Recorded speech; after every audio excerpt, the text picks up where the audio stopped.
Twins are back home tonight from the Metrodome, the first of a 5-game homestand, the first of a 2-game series with another American League Central Division foe, the Milwaukee Brewers. And good evening, everyone. I'm Dick Bremer along with Tommy John. Glad you're with us for Twins baseball coverage on Midwest Sports Channel. So far, the Twins have proven to be a better road team than a home team. That's not to say they've been burning it up on the road. They've just really struggled in their home ballpark the last year and a half. And that is unusual because every ball club that comes in here hates to play in the Metrodome. And the Twins this year, they've got to turn it around. They've got to start right now.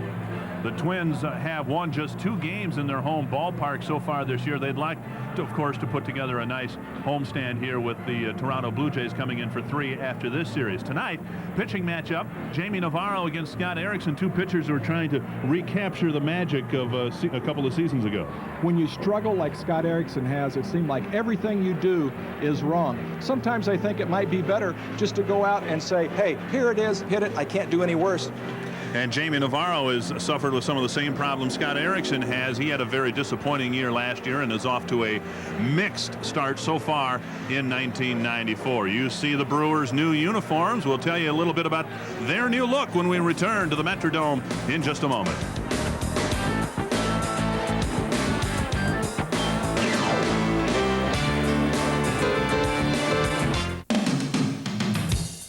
WCCO-TV, the television home of the Minnesota Twins, is proud to bring you Minnesota Twins Baseball. Sponsored in part by Pizza Hut Delivery.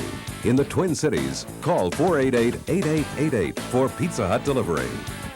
By the new Dodge and your neighborhood Dodge dealer. We're changing everything. And by Hardee's Restaurants. We'll be right back with Twins Baseball on Channel 4.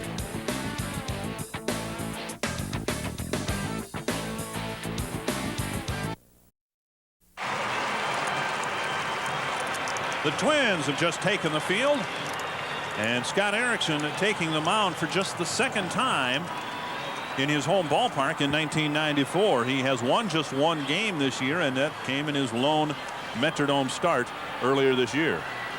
Scott Erickson has too good a stuff to be 1-3 with a 7.48 ERA. He's just trying so hard, trying to make the perfect pitch. And the harder you try to make a perfect pitch, the tougher it is to accomplish. Defensively behind Scott Erickson, we'll bring you the new Dodge defense, brought to you by the new Dodge. We're changing everything. The Twins haven't changed a thing, as it turns out, defensively. You see the familiar lineup, Knobloch back in the lineup for the 2nd consecutive game.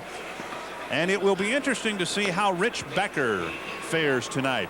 Last night, a very frustrating night offensively and defensively for the Twins rookie. And Tom Kelly, of course, putting him right back in the lineup and giving him another start. Kind of like falling off a horse. You can't take the guy out of the game because he'll start to lose confidence in himself. And Tom Kelly does that probably better than most managers in baseball. Tom makes sure that the people feel comfortable in the spots where they play. Some new names in the Milwaukee lineup. They have really been hit with injuries and illness already this year. Alex Diaz has done a good job in the leadoff spot. Billy Spires, you know about. Turner Ward has done well for the I almost said Blue Jays. That's, of course, the organization he started with. Brian Harper batting 7th and playing in right field. John Jaha, one of a number of Milwaukee players hurt. And Jose Valentin, the 2nd baseman tonight for Phil Garner.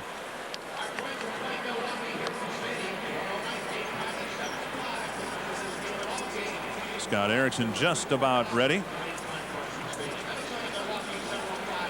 Phil Garner bringing his Brewer team in here with the best pitching staff in the American League. The Brewers about the only team that has pitched well so far this year. The White Sox have done a pretty good job too. Phil Garner told me, he said, one thing that he looks forward to. He's got a healthy Teddy Higuera. Teddy's starting to throw the ball the way Teddy Higuera did of old. If they can do that, the Brewers, minus a lot of power, are going to be tough. Alex Diaz stands in. Left-handers are hitting Erickson this year at a .420 clip. And the league overall hitting .385 against Scott Erickson.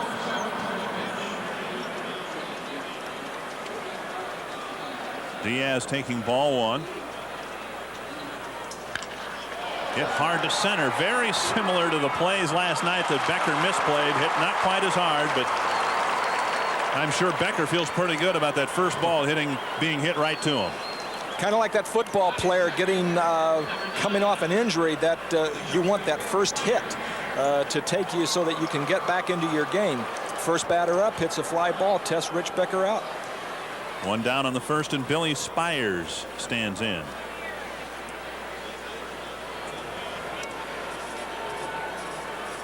Erickson, of course, gave up the big home run to Joe Carter in the so-called big rematch between Erickson and Carter after Erickson hit him with the pitch. Pitch called a strike by Dale Scott. Dick, I don't know any pitcher that throws at any hitter in spring training. And if Joe Carter thought that Scott Erickson was throwing at him in spring training, I think Joe's eating something out of his diet. 1-1 to Bill Spires, the shortstop. Pat Listash is hurt right now, so Spires getting a chance to play. 2-1. Dale Scott will check that baseball. He's calling balls and strikes tonight. Dave Phillips at first, Rocky Rowe at second, Tim McClellan at third. We had a very liberal strike zone last night on getaway day in Cleveland. You should have been there. It was a pitcher's night to be throwing strikes. 11-3? I don't think so. 2-1. Spires lines it right at Leas. Two well-hit balls, but 2 outs. Scott Erickson needs a couple balls like that. Hit hard? No, I don't mean hit hard. Hit at somebody. Where you make a bad pitch up in the zone and the guy whacks it, but he hits it right to the man that's been playing there for 125 years. 2 down, and Turner Ward at the plate. Ward takes outside a ball. Ward getting a chance to play with Milwaukee. He really didn't get the chance because of the great outfielders ahead of him in Toronto. He's played in every game for Milwaukee. If I'm not mistaken, I think Turner Ward is a product of the Yankee organization, was in some sort of a trade. It seems to me that he was over in one spring training. It was either that or my feeble mind is giving out on me.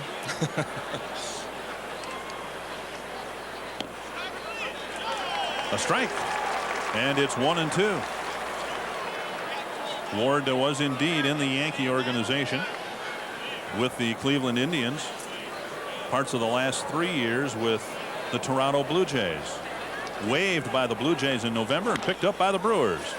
2 hopper to Knobloch. A 1-2-3 first inning for Scott Erickson.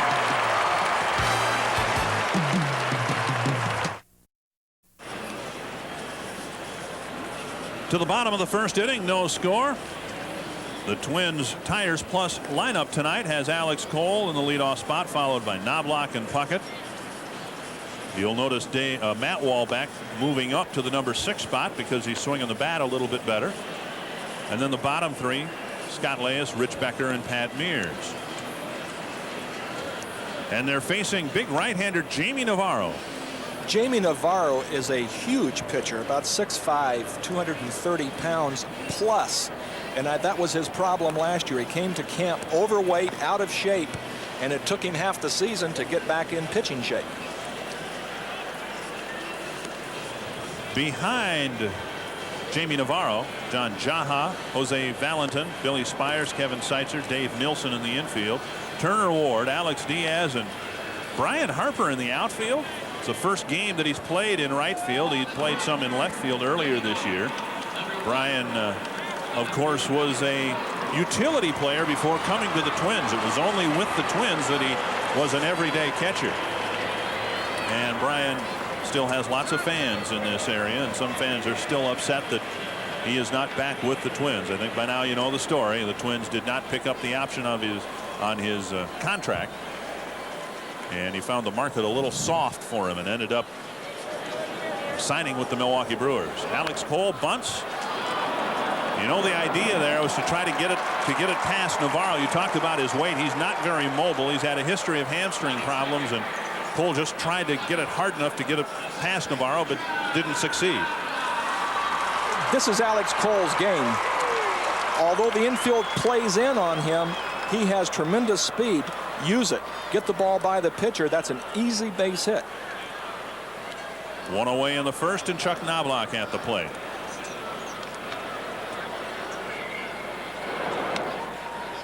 Outside, ball one.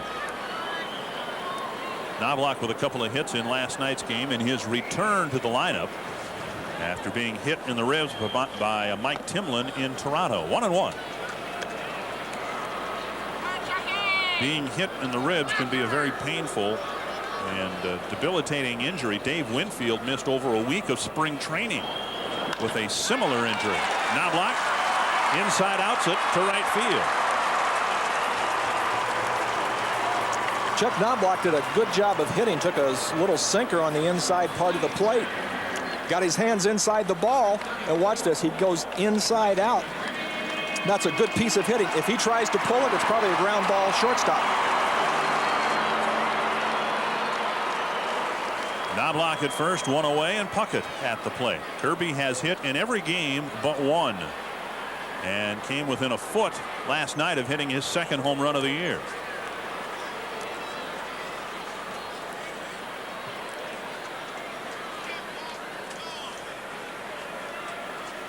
Leading the team with 20 runs batted in. Puckett also is tied for the American League lead in hits with 31, tied with Devon White and Paul Molitor. No one will catch Joe Carter in the RBI department for the first month. He's already got 29. There's a drive to left center field. A long run for Diaz. Can't get it. And a ground rule double for Kirby Puckett on the first pitch.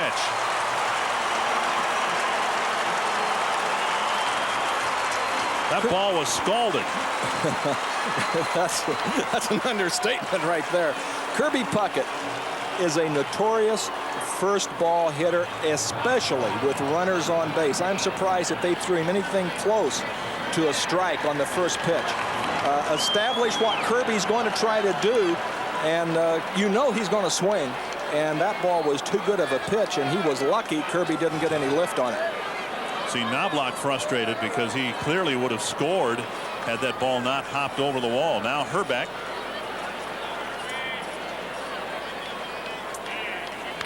Herbeck fouls the first pitch into the upper deck.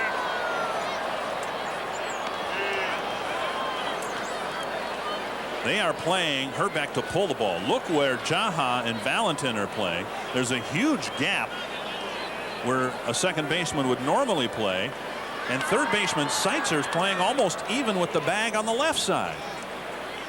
An unusual defensive alignment. Now shortstop Spires moves over in the hole a little bit. Inside, 1-1 to Herbeck.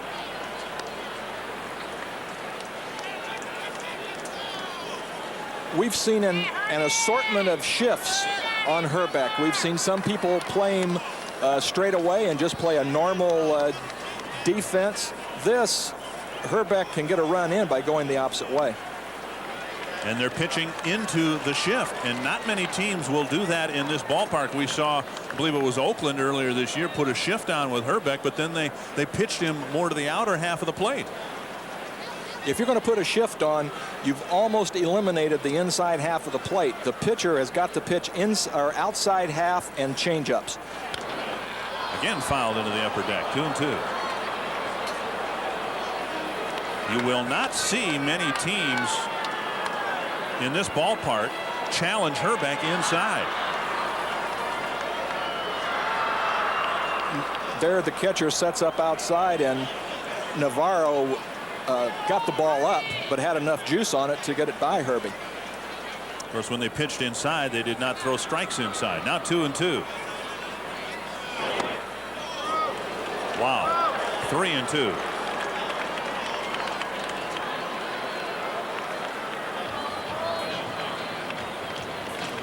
Good thing he's tall. If he were any shorter, that's a strike. First base is open. Winfield is on deck.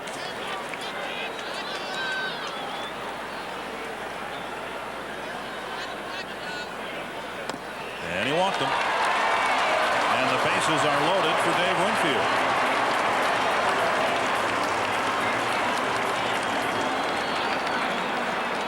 Dick, that looked to me like that was almost a pitch around where he was trying to make good pitches, and yet it was like he really didn't want to throw him a good pitch to hit.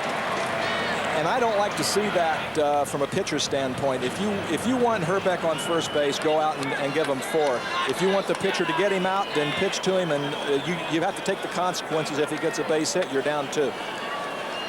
Winfield hit a home run last night with the bases empty to right field.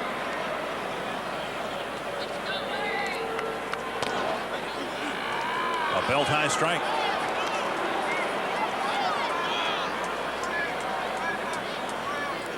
Navarro facing some heat here in the first inning. He's in a tough spot with the bases full, only 1 out. The Twins, as I mentioned earlier, have traditionally hit him very well. They had great success against Navarro last year.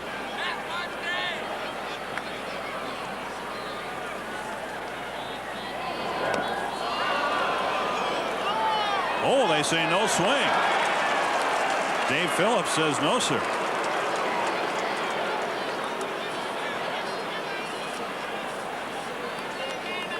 No. Yes, that's a good call. Yes, it is. All right, Davey Phillips. Those long arms, sometimes Winfield's check swings can be a little deceiving, but he did a good job holding the bat back.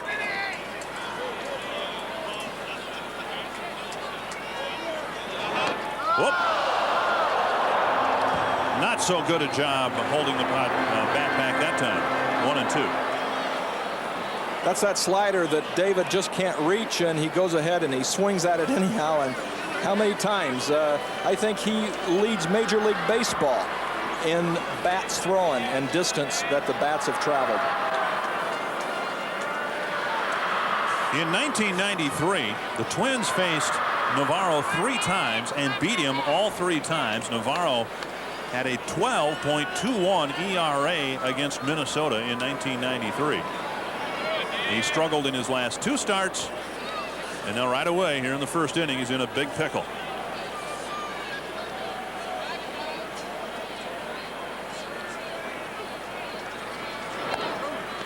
Two and 2 to Winfield. Dick, if you look at the catcher on the center field shot, he does something that a lot of young catchers do, and this is something for you aspiring catchers. He'll give first sign, which is the pitch that the pitcher's taking, and then he'll go real fast through the signs, and it's like it's rapid fire. And if you're out there on second base looking in, you can pick up the now they're going to go in, and they probably caught Kirby looking or doing something, looking around. That's done quite frequently, and as a catcher, if you're going to give 4 signs, you have to give the first one and the second and the third and the fourth one in the same sequence, the same time frame, so that the runners can't pick up what you're giving.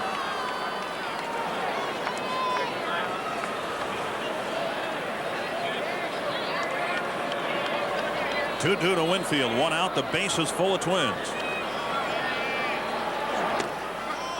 Full count to Winfield, and no place to put him.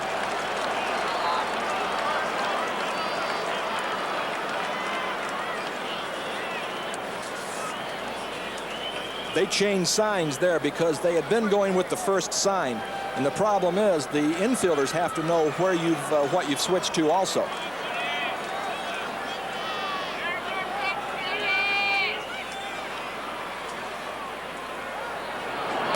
Check swing. Did he hold up?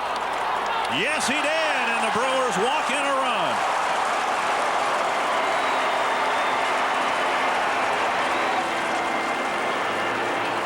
Back-to-back walks to Herbeck and Winfield, and the Twins lead 1-0. Come on now.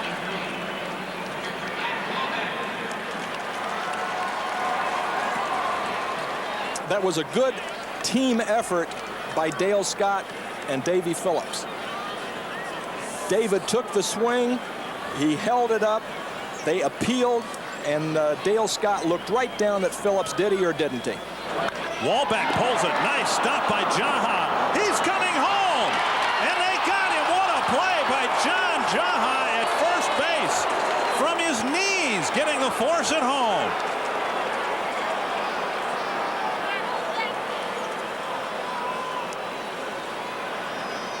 John Jaha might be one of the best plays you'll see all season. Stopping the ball is one. Secondly, throwing the ball, having enough sense to throw the ball and get something on it. I thought he was throwing a low P to the pitcher covering first base, and got Kirby by a half a step. 2 away, the base is full, and now a big spot here for Scott Leyes. The Twins can break the game open a bit here in the first inning. So far, they have just the bases loaded walk for their only run. Slider on the outside corner. Leyes, with his 3 home runs, leading the Twins in that department. The only other player with more than 1 is Winfield with 2.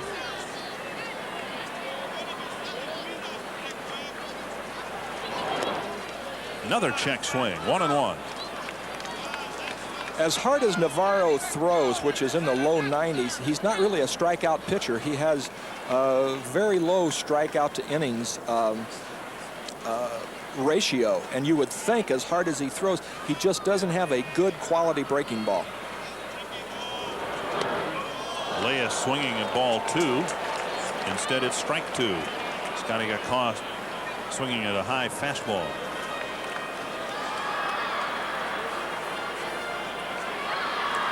If Scott Leyes wants to keep swinging at that ball right there, that's a tough pitch to get around on. 90 plus out of the strike zone up. That's tough to get your hands above. Got him, and Navarro survives a shaky first and allows just 1 on the bases loaded walk.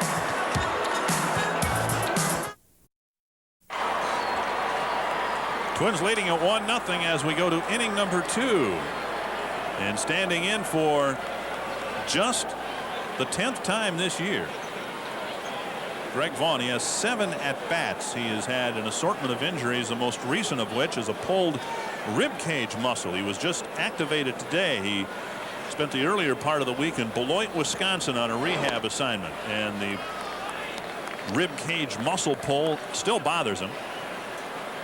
And if the Brewers are going any place this year, Greg Vaughn is going to have to be in the middle of their lineup.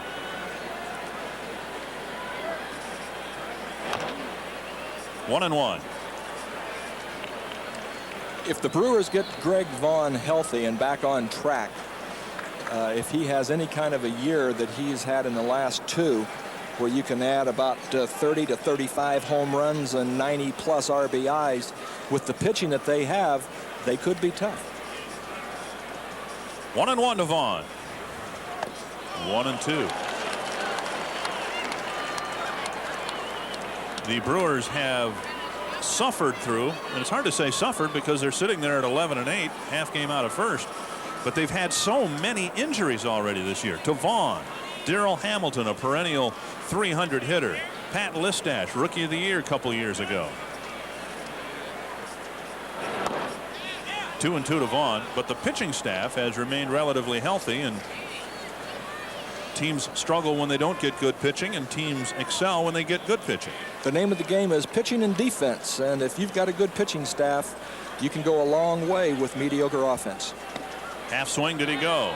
No, Davy Phillips is not going to call a check swing tonight. At least he hasn't so far on 3 close calls. That was a good call. If I'm pitching, I would want it, but Vaughn did not go around. Full count now. Erickson to Vaughn. Got him. Pulled the string and picked up his first strikeout. That's tough right there. The man has this is his first look at major league pitching. Now, I guarantee you they don't throw 3-2 sliders at Beloit, but that's Scott Erickson threw him a humdinger. Welcome back to Major League Baseball. Fans may wonder, well, why in the world would the Brewers send him to Class A Beloit? Well, the proximity to Milwaukee and Minnesota, of course. Dave Nilsson, the hitter for Milwaukee, another left-handed stick. Nilsson putting up some good offensive numbers, but the Brewers say that he has really improved defensively so far this year. 2-0.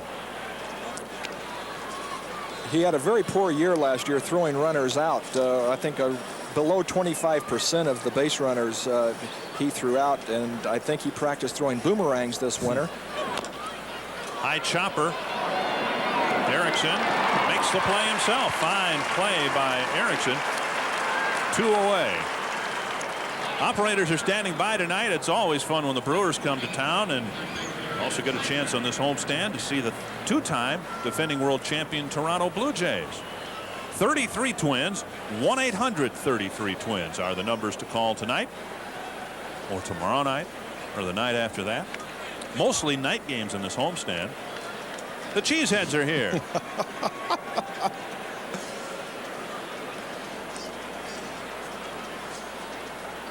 Different kind of a cheese sandwich, huh? Twins cap in the middle of two Brewer fans. What do you think of their new uniforms? You like them?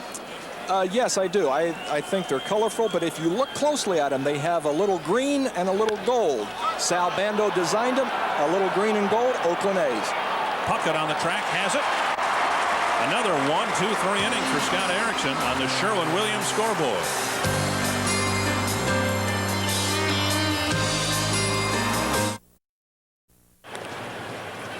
Dale Scott, the home plate umpire, talking with Kevin Tampany and asking him to find a different seat. Well, there were two players, Munoz and Tampany, sitting out there where the bat boys, and they wanted them off the playing field and back into the dugout. I think why, I don't know. Maybe they thought that they were going to relay signs or whatever. At any rate, Rich Becker will lead off in the bottom of the second inning. Becker made the two misplays in center field last night and had a tough night at the plate, but he's been in the lineup just about every game. And he starts tonight with a base hit. The third Minnesota hit.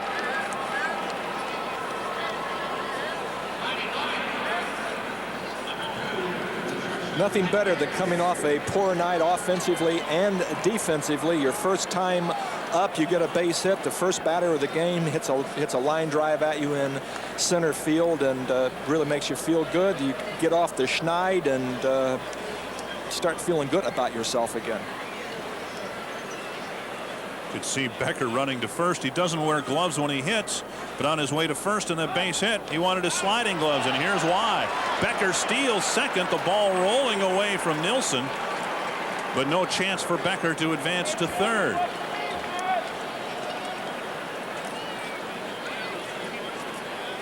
A stolen base for Rich Becker, and he's in scoring position. I don't know if that was a hit and run or a run and hit, because usually on a hit and run, the runner will make sure that the pitcher throws home. That time Becker left at Navarro's first movement. Now the Brewers expecting a bunt with Jaha creeping in from first base.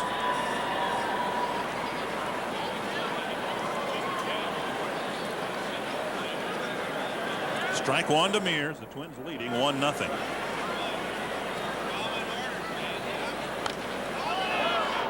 Quickly 0-2.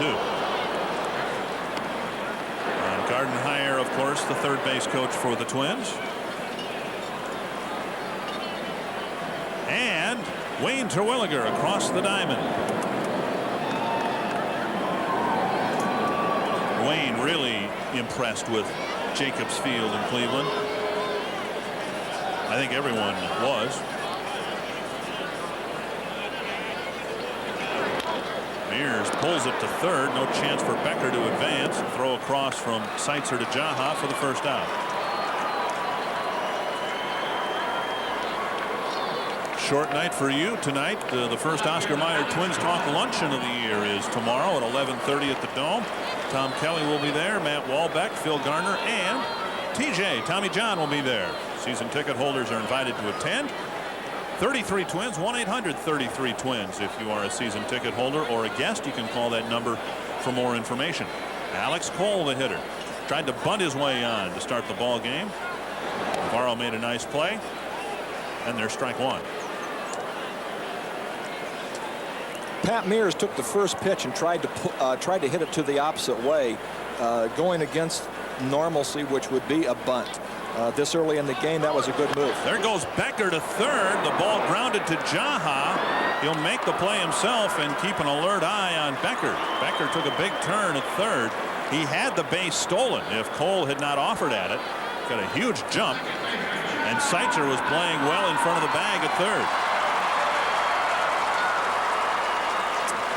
Navarro didn't even look back. He just gave him a cursory look, and Becker took off right as he looked home. He took off going for third.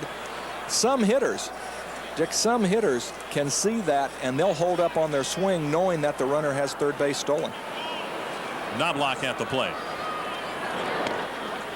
We'll have to talk with Tom Kelly tomorrow about this, but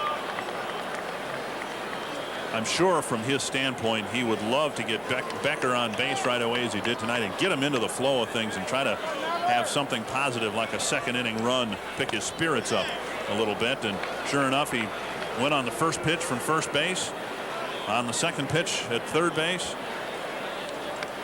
or from second to third. 1-1 the count to Knobloch. Wouldn't try stealing him home, would he? 1-2.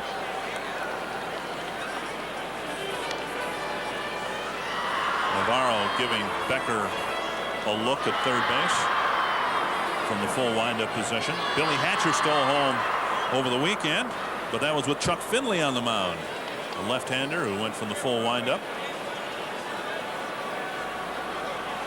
What year was it? 60 when Carew had all those 1969. 69. What do you have? Eight or nine steals of home? Something like that. 7, I believe. That'll be a tough play. We'll see if Spires can make it. Safe. Knobloch beats it out, and Becker scores his run.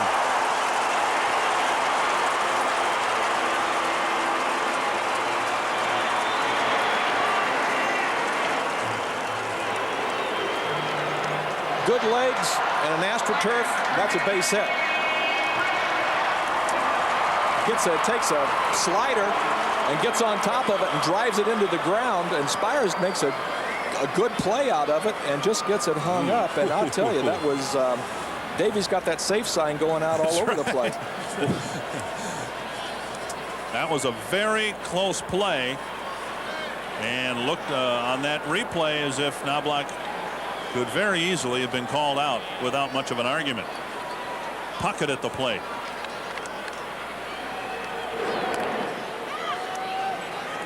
You know why you can't fault Phillips on that? The position that he had, he was in position, he made the call, whether he was safe or out, whichever way you looked at it, he was where he was supposed to be. That's why there's no argument. Ball one to Puckett. Kirby showing some signs of taking off on one of those really destructive streaks. The ball he hit last night late in the ball game in Cleveland was absolutely tattooed. He hit a screamer on the first pitch in the first inning for a double. And Tom Kelly came up with the original thought. It's been repeated many times. Kirby can get 10 hits faster than anybody you've ever seen.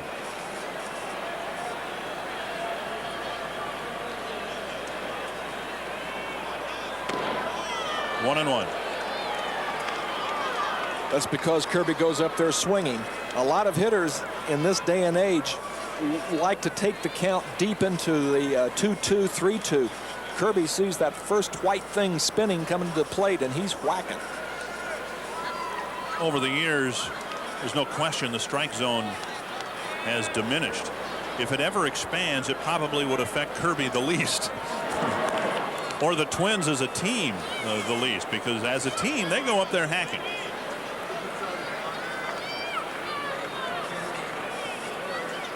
Twins leading 2-0. A run in the first, a run in the second. The Twins have shown some aggressiveness on the bases. And Navarro intent on keeping Knobloch as close as possible.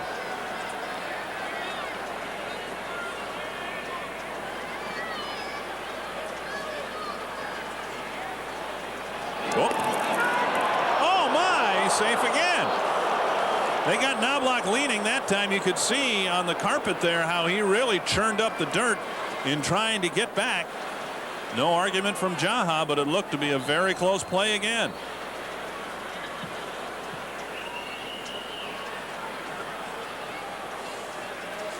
Jaha made the mistake a lot of basemen make. He went out to tag him instead of dropping the ball on the bag. There goes Knobloch. The ball grounded to short. Spires guns it over to Jaha. The Twins are finished in the second. They add another run on the Carrier scoreboard.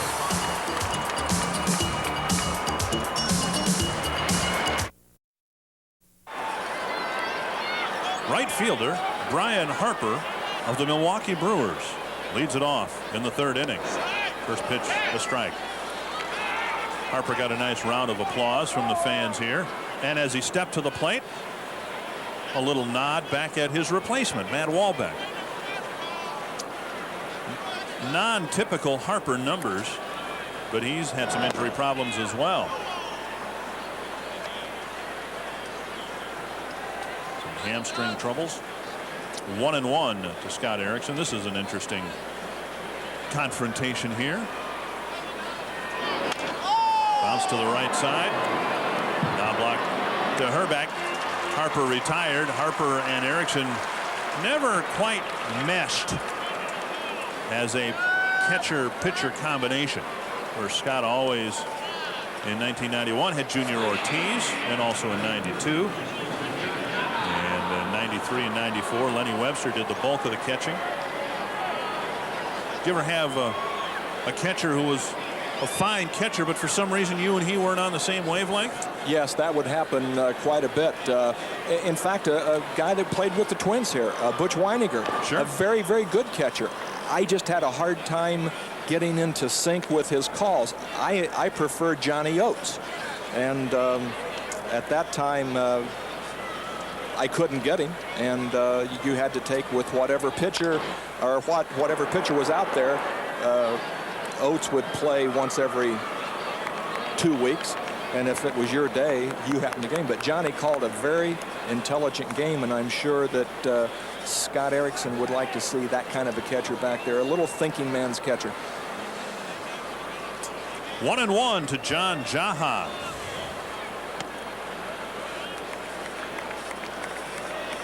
Jaha not playing at 100%. He stretched the knee ligament last week.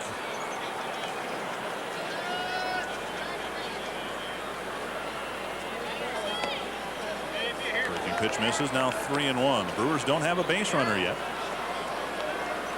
Erickson has had, I believe, 2 3-ball counts through his first time down the Milwaukee order. One of the keys, Dick, for a sinker ball pitcher, establish that you can throw strikes. When you establish that you can throw strikes, then you can go lower and lower and lower. Full count.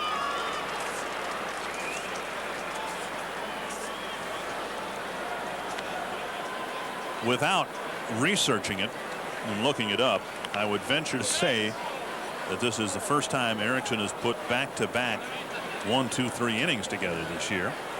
He set down the first 7 and might make it 8. Herbeck says he's got this one. 2 away. Let's run through the American League scoreboard, brought to you by your Northland Ford dealer. 3-3 now at Jacobs Field. The Indians got a home run early by Albert Bell, but the White Sox have come back to tie it up. No score in the first in Kansas City. Joe Carter drove in his 30th run, which sets a major league mark. Herbeck will outrun Valentin to the bag, and it's 3 up, 3 down again for Scott Erickson in the 3rd inning.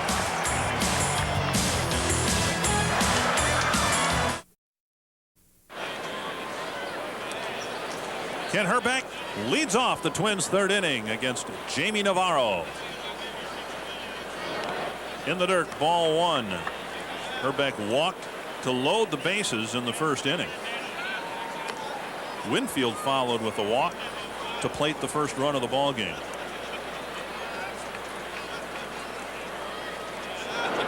Herbeck drives it hard to left field. Turner Ward going back. It's gone.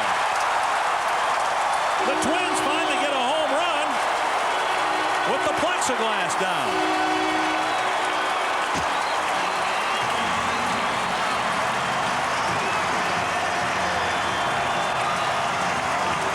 Ken Herbeck has the kind of power that he could shoot balls out there all year long. He is so strong that he had left center field, and with the plexiglass down, you don't have to hit that ball 400 feet now.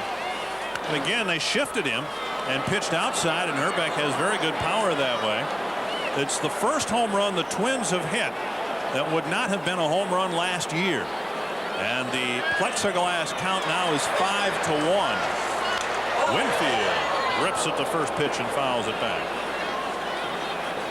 2nd home run of the year for Herbeck, his 1st in the Metrodome. The Twins this year have hit 13 home runs, 11 of them solo home runs. You think they wouldn't have loved to have had Winfield crank one out with the bases full, or Herbeck hit one out with a couple of men aboard? But they have 1 2-run homer and 1 3-run homer.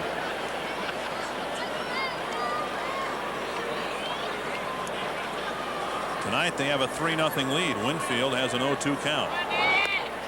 1-2.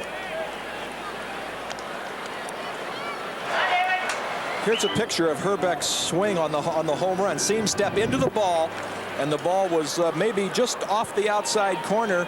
It was a great pitch, but only you threw it to the wrong guy. 2-2 to Winfield. For as long as I've watched Winfield play, and it's certainly been the case here with the Twins, every time he takes a 2-strike pitch, he hits his cleats with his bat. There you go. In case there's any doubt in the umpire's mind about whether it was a strike or not, Winfield trying to convince him, like, no, I was out of the strike zone. I'm here to stay. My son, my 15-year-old son Travis, emulates Dave Winfield when he hits. Every pitch he'll tap his spikes. Winfield not getting cheated up there in this at bat. I think Winfield probably picked that up from Harmon Killebrew. Harmon used to bang those spikes with his bat quite a bit.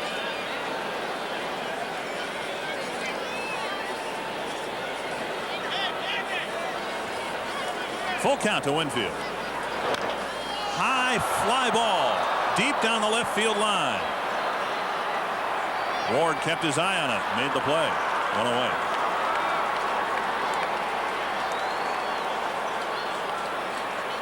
We'll be with you again tomorrow night. Same time, same station. Different pitchers, of course. Bill Wegman, who's pitched well for the Brewers this year, against Carlos Pulido, who's trying to pick up his first major league win tomorrow night. Pay-per-view in the metro area. Twins ticket at 6:30. Game time a little after 7. Twins getting a little bit of a break because although Wegman is pitching well so far, the Twins will not face Cal Eldred. They won't face Teddy Higuera, and they won't face Ricky Bonas, who has been outstanding for Milwaukee. 4 starts, an ERA of under 1. Belt high strike to Wallbeck. The Brewers made an outstanding trade when they gave up Gary Sheffield for Bonas, Valentin, and Oh, I can't think of the other. He'll probably play right field if the Brewers get a lead in the later innings. It starts with an M and the name escapes me. Matt Miskey. Miskey.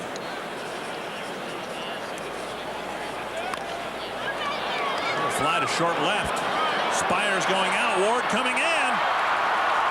And Walbeck will get a base hit. Ward looking at Spires as if to say, I might have been able to make a play on that if you hadn't been in my way. That's one of those balls where the pitcher is out there cursing his luck. It's hit in no man's land, but that is the outfielder's ball. That's a tough play for a shortstop, especially a shortstop that's coming off back surgery.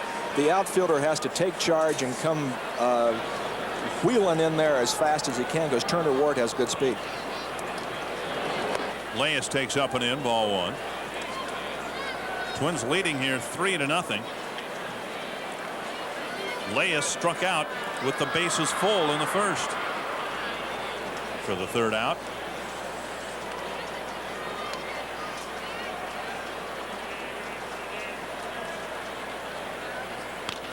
Pulled foul, 1-1.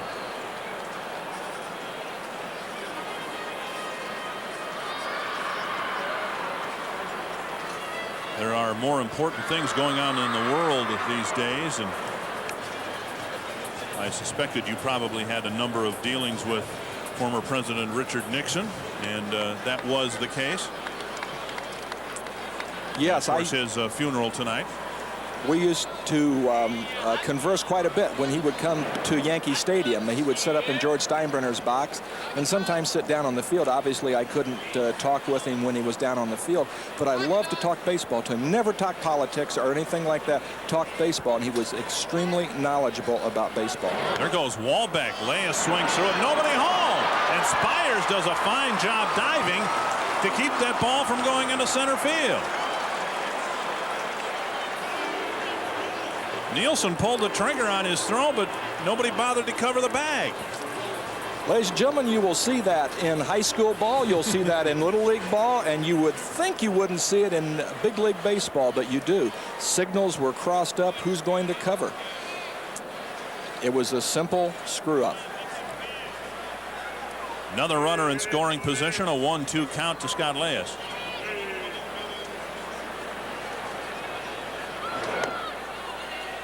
2-2. I never had a chance to meet the former president, but he was indeed a great baseball fan. Of course, back when the Senators were in Washington before the Twins moved here, and of course afterward as well in the 60s. He was a rather frequent visitor, I know, to major league parks. He gave me one tip. He said, Tommy, if you want to check and see what a player is doing offensively, check the doubles statistics. Jaha has room and makes the play. Walbeck bluffs the tag. Now the ball skipping away from shortstop Spires. 2 away with Rich Becker coming to the plate. Run down the National League scores, again brought to you by Northland Ford. Marlins leading the Rockies.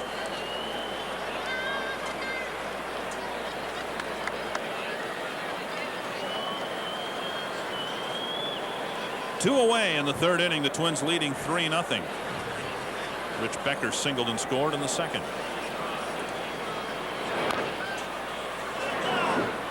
Chopper foul. Getting back to what President Nixon said, a player can be hitting home runs or be doing whatever, but doubles will tell you how hard he's hitting a ball. Not so much now that they have an abundance of AstroTurf, but back then there were more grass fields. If you're hitting a lot of doubles, it means you're stinging the ball down the line and in the gaps.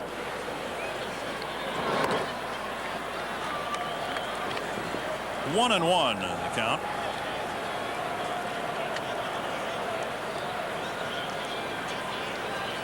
It's a great picture back in the 50s with President Eisenhower throwing out the first pitch in Washington Richard Nixon standing next to him. Clark Griffith then owned the Washington Senators, and his son Calvin also in that picture. 2-1 to Rich Becker. 2-2. I played ball with a young man that was on Mondale's staff when he was in Washington, and we had lunch one day and went up and talked baseball with Senator Mondale, and then went over to Eugene McCarthy's office, and what a knowledgeable baseball man he was. 2-2 to Becker with 2 away in the Twins' third. Chopped to short. Spires right there. And the Twins again settle for one, scoring a run on the Herbeck home run. It's 3-0 Minnesota.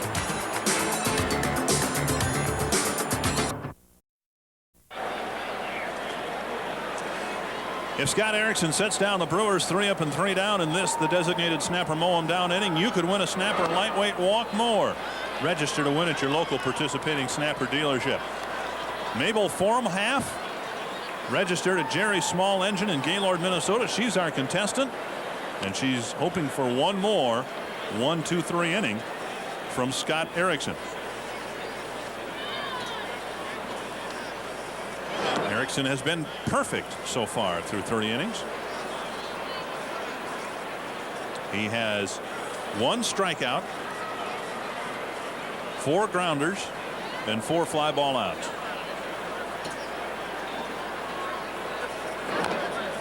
One and 2. Alex Diaz getting a chance to play because Darrell Hamilton is hurt. He was supposed to be the center fielder. Hamilton has an elbow problem that they hope won't require surgery this year. He also has an injured big toe. Hamilton was supposed to be their center fielder because of the retirement of Robin Yount.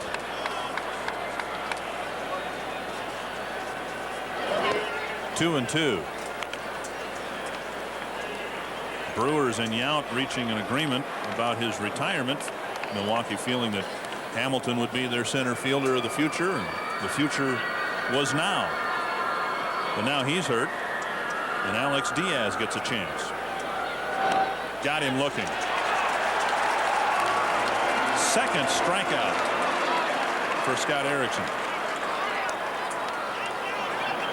Carlos Pulido and Derek Parks will be signing autographs at the Twins Pro Shops from 11 in the morning to 12:30 coming up on Saturday. Pulido will be at the Hub Shopping Center in Richfield, and Parks will be at Rosedale Marketplace, Roseville. Their Pro Shops, of course, are also a Twins ticket outlet. Chance for you to meet some battery mates for the Minnesota Twins.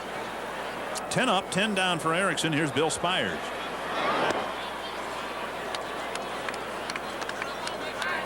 That was a good pitch.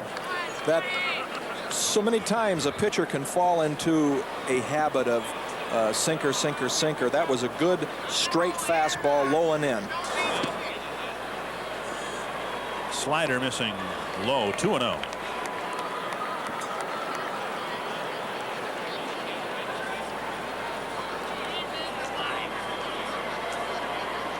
That was that good pitch, low and in, make him move his feet. Back-to-back 3-ball counts here for Erickson in the fourth.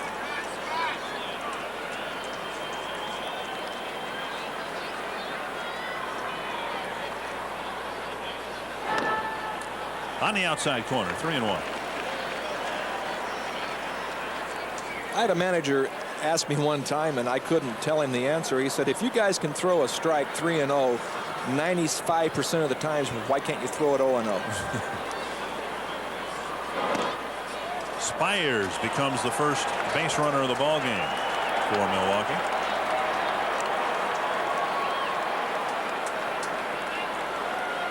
And Turner Ward will come to the plate.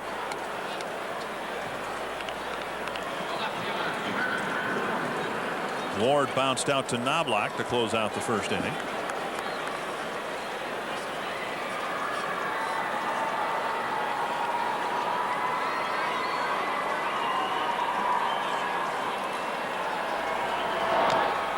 Ward getting the start in left field and Brian Harper starting in right field. Let me ask you something.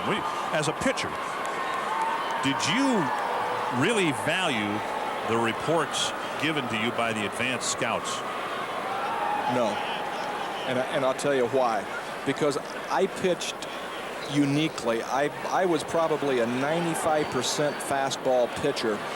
The thing that I would want to know is who's going to hit and run, who likes to hit and run, who likes to steal, first ball hitters, things like that. That where if he's a first ball hitter, well, you can throw him a fastball first ball. You just don't make a pitch down the heart of the plate. The reason I ask you that, the Milwaukee Brewers are the only team in the American League that does not have an advanced scout. Get a look at some of the advanced scouts who are here tonight.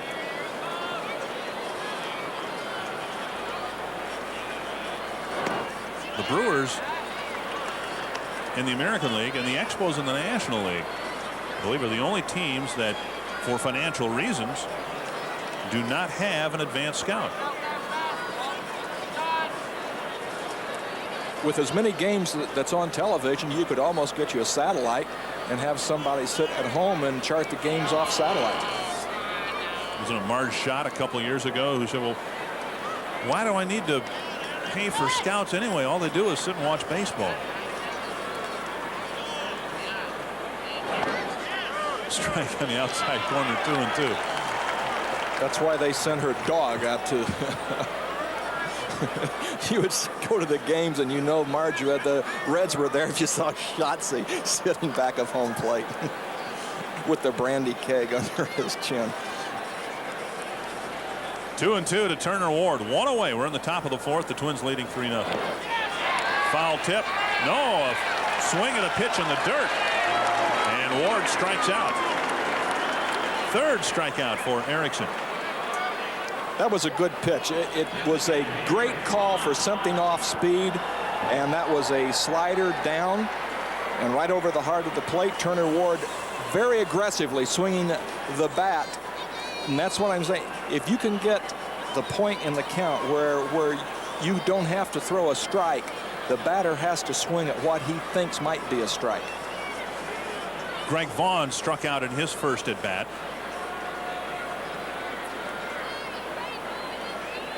It might be an illusion. We don't have the best location up here, and the center field camera can be deceiving, but it seems as if Erickson's trying to take a little bit off of his breaking ball in tonight's game. That's a good pitch until you get to the 2-strike count. Just a nice little here hit it slider or a here hit it curveball, because you can't throw 2 or 3 breaking balls the same speed to the same hitter at that one time at bat. If you do, these guys are big league hitters. They can time it and they'll whack it. You've got to change speeds on your breaking ball. Your sinker can be the same speed, but your breaking ball can't be. And there's a breaking pitch for a strike on 2-0. Now 2-1.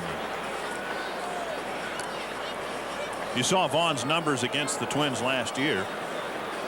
He was an all-star, Milwaukee's lone all-star in 1993.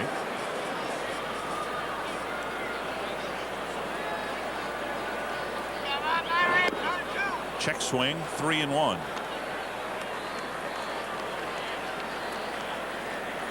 Vaughn just looks like he can hit. I mean, those bulging biceps, and the tattoo looks like it's alive because he's rippling the muscle there. And 2 or 3 of the Brewer hitters hit like this with their knees cocked in, kind of like an Arnold Palmer putting stance of years gone by. This is the third 3-ball count for Erickson this inning. So far, the Brewers have not put a ball in play here in the fourth.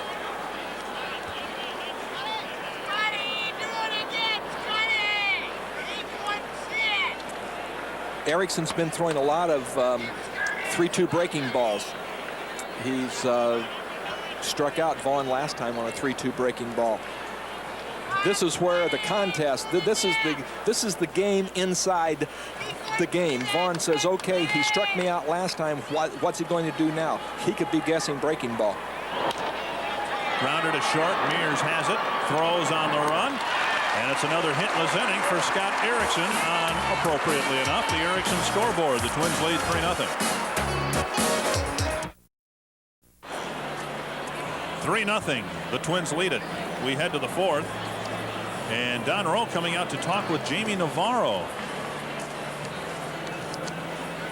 And Navarro, we mentioned before, has a history of hamstring problems. And I don't know whether Rowe saw something as Navarro was warming up that caused him some concern. At any rate, he's going to leave Navarro in the game. 33 Twins. 1-800-33-TWINS. The friendly operators with the Twins would be glad to take your calls tonight if you'd like to catch baseball at the Metrodome. Talked about the upcoming homestand. Great lineup of games coming up in May. The Orioles playing good baseball early in the year this year. The Yankees, the Red Sox, the Tigers and Mariners come to town. Bring the boys, bring the girls. Pat Mears will lead it off in the bottom of the fourth.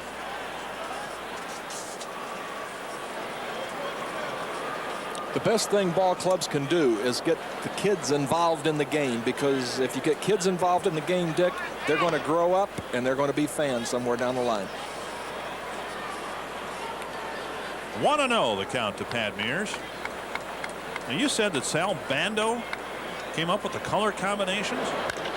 There's a line drive that got past Spires and almost hit Rocky Rowe. That ball drilled to center. The last time you see Rocky Rowe move that fast was at the buffet at the Denny's down the road.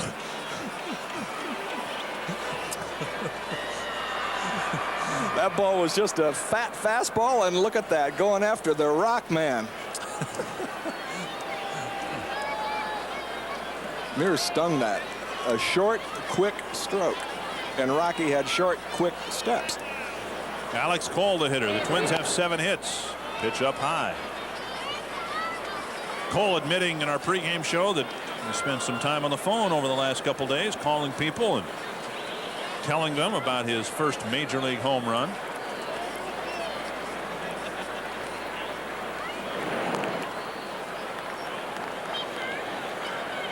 Dick, the best thing Alex Cole can do about that home run, forget it. Yeah. And that's what he admitted in the interview, too. He said, no, he's not here to hit home runs. He knows that. Liner over the glove of second baseman Valentin. That might run all the way to the wall. Mears comes around third. They're waving him home. Cole will go into third, standing up. And the Twins lead 4-0.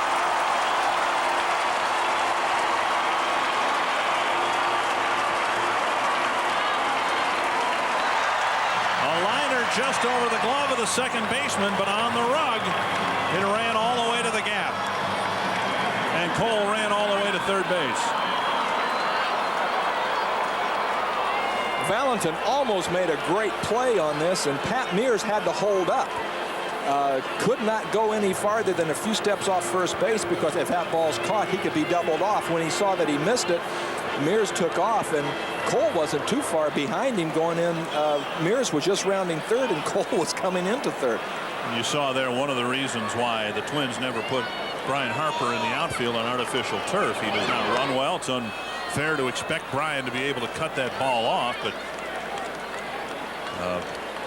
he had a tough time retrieving that ball. Now Knobloch bats with the infield in. Nobody out in the fourth. No activity in the Brewer pen. And a strike, 1-1. Phil Garner has the infield, I think, at an ideal position. It's not in on the line, but it's back enough to give the pitcher a chance to get a ground ball where if they were in normally, right, even with the line, any kind of a sharply hit ground balls by him for a base hit. Phil's got him back far enough that they at least can maybe knock something down. 2-2 to Knobloch. Knobloch's hit the ball well since his return, 4 for 6, 2 hits already tonight.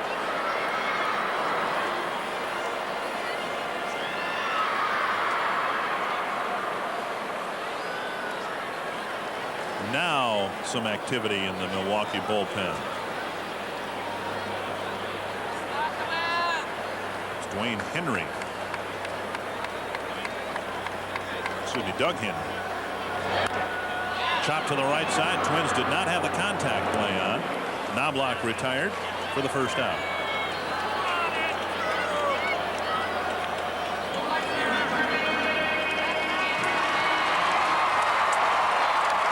The St. Louis Cardinals used the contact play to perfection. Knobloch got jammed, tremendously jammed, and just hit a weak ground ball to the second baseman, and Alex Cole was held up wisely.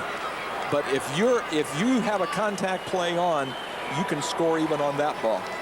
But with Puckett and Herbeck due up next, no point in having the contact play on. Exactly, because you're saying my third and fourth hitter better get me in. That'll do it, and that might do more. To center, and another ground rule double for Puckett. You just get the feeling that Kirby's going to have a big homestand.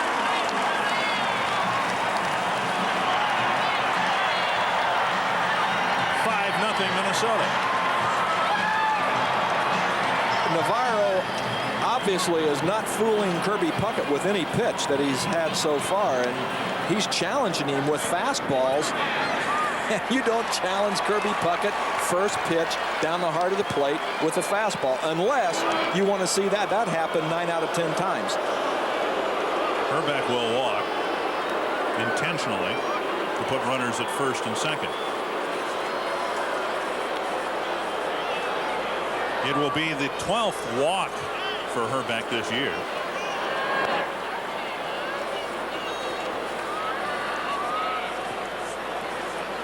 If Herbeck retires after this year, as is speculated, the Twins will have a huge hole to fill in the cleanup spot. We've talked about what he means to the team defensively, but there's nobody on the team remotely with the skills and the temperament you need in the cleanup for a cleanup hitter.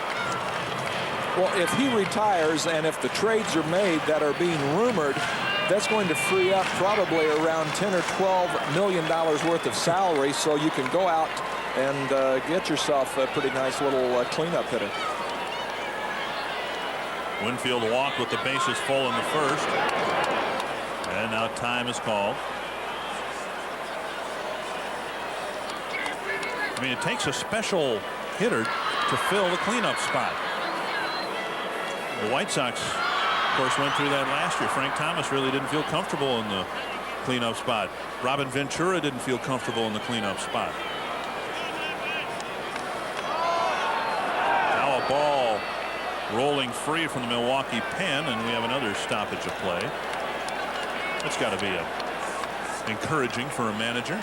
You're already down 5-0. You got to warm up your bullpen in the fourth inning, and the guy's throwing them in the turf down there.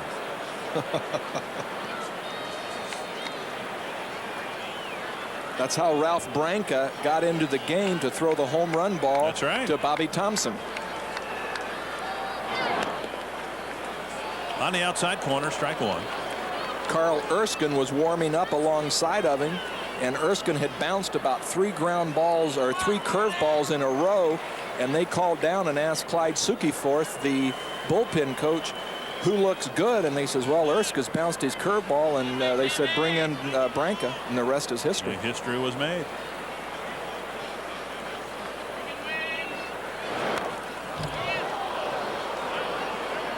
Winfield has fouled 3 or 4 pitches straight back into the net already tonight, and hitters talk about how that's a good sign. If you foul it straight back, that means you're right on it. That means he's not fooling you, and the fastball that he's throwing is not getting by you, so you're out there and you're hoping that he just keeps coming at you. Navarro does not have that outstanding of stuff that he can just challenge hitter one after another like he's been doing Puckett, and he's trying to do now with Dave Winfield.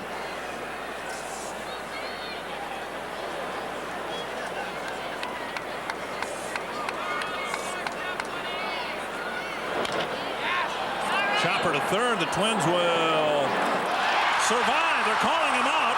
at second base. Rocky Rose says that Valentin had the ball long enough to get the force at second. Puckett moving up to third. Winfield safe at first. Now, I think this replay will show that Rocky Rowe is correct, but the Twins have been burned on a couple of similar plays already this year. That looked very close, but I'm sure that when we see that you'll see that the second baseman has the ball and he's taken it out of his glove, and well, it's hard to tell on that from that angle, but that's the angle Rocky Rowe had to work with. So now first and third. Wahlbeck at the plate.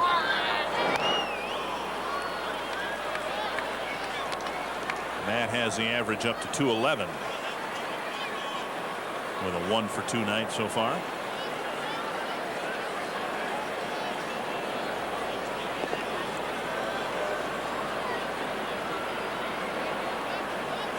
Ooh, that hit him. And the bases are loaded for Leyes.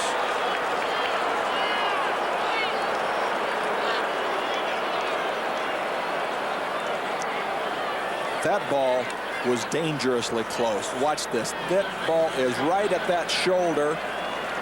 Ooh, a glancing blow. It just ticked his shoulder.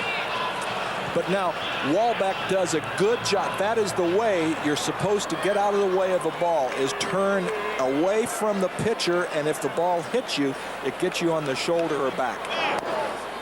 Strike one to Leyes. Leyes has already left 4 men on base. And now he's up there with the bases full.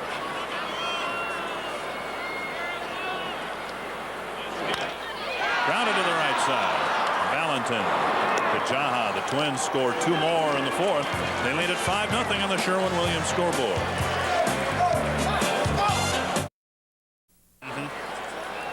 Twins lead at 5-0 as we go to the 5th inning. No, that's not a misprint. 4 hitless innings for the Brewers so far. Dave Nilsson, Kevin Seitzer, and Brian Harper are the hitters.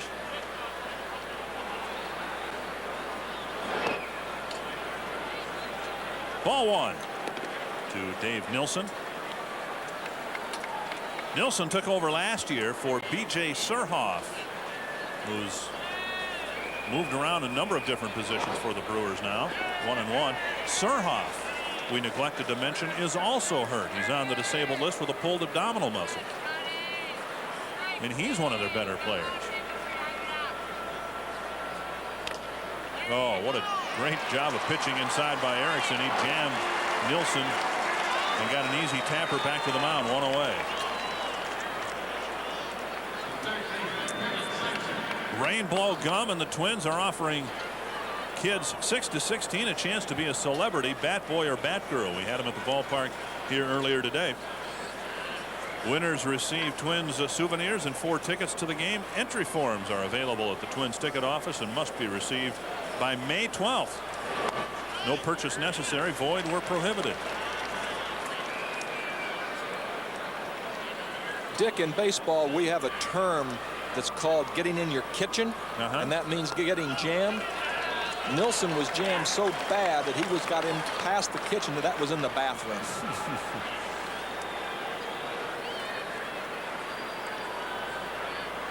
Topping out at the highest number I saw there, 93 miles per hour. But again, the Twins have switched to the faster gun this year. I wish they had that when I pitched there. That they were always telling me the only way I could get to 95 was driving down 94. Foul back. Count remains 1-2. And the radar reading, even though the pitch is coming in slow motion. Again, that looked to be the 4-seam fastball you talked about, the straighter fastball. Erickson can mix that up. He relies mostly on the 2-seam fastball that sinks and dives in on a right-hand hitter. When you get a ball sinking, the ball sinks because of spin, and that pitch is going to be definitely slower than the 4-seam fastball, which is why a lot of pitchers throw 4-seam fastballs, because they get nice readings. Tapped foul behind Matt Wahlbeck, and back to the screen. 1-2 the count.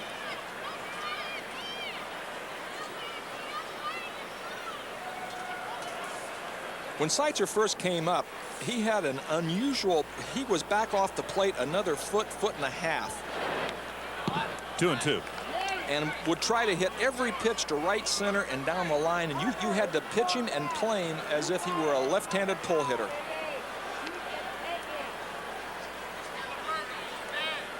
Seitzer had a half dozen good years with Kansas City. He's well beyond where that back line should be marked. Still 2-2. When I teach young kids about hitting, I say, well, would you rather be out on 5 feet closer or 10 feet farther back? And they say farther back. And I said, then get back as far back in the batter's box as you can get. Leas cuts that one off on the second hop. Herbeck makes the tag on Seitzer for out number 2.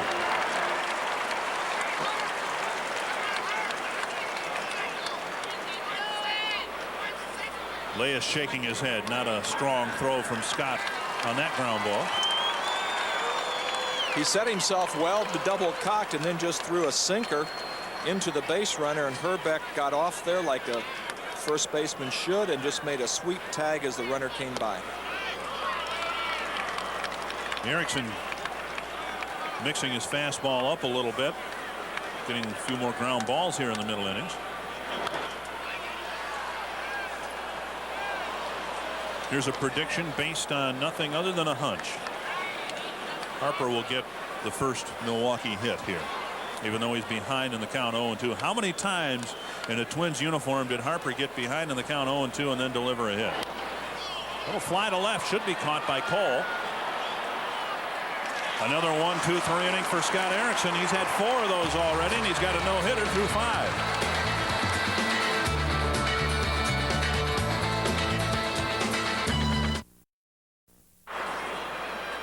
We go to the bottom of the 5th inning. The Twins leading 5-0, and they've dismissed Jamie Navarro for the night. Right-hander Doug Henry will take his place. Henry making his first appearance of the year. Swing and a miss by Rich Becker. Doug Henry follows the script of most of the Brewer pitchers. They have an unusually tall staff. Throws a good overhanded four-seam fastball, and everybody else, he throws the ball in the 90s with a good split.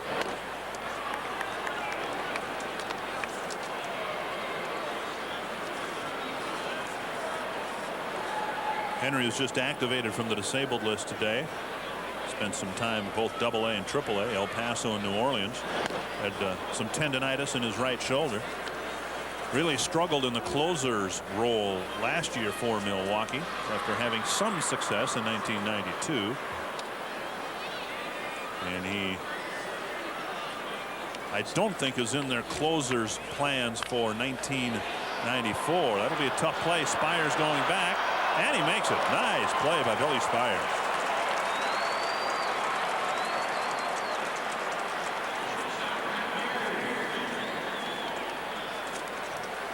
One down in the Twins' 5th. That'll get Pat Mears to the plate.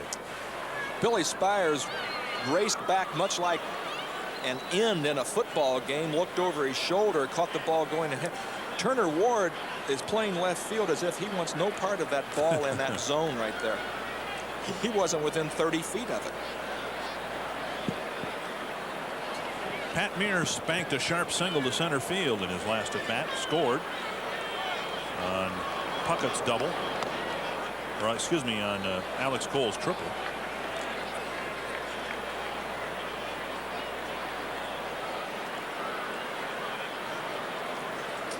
The pitch, Dick, that Becker flew out on, we got a real good close-up of the ball in Henry's hand, and he had it gripped 4 seams, and then when he went to go into his glove, he spun it around and got it set for another pitch. Now we see right there he's got a 4-seam fastball set.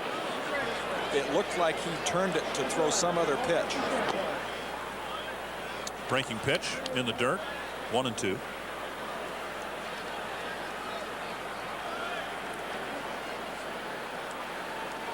And people will ask, well, why can't the coaches see that? Because sometimes you'll set it for a breaking ball and spin it for a fastball. Ooh, just missed the outside corner. 2-2.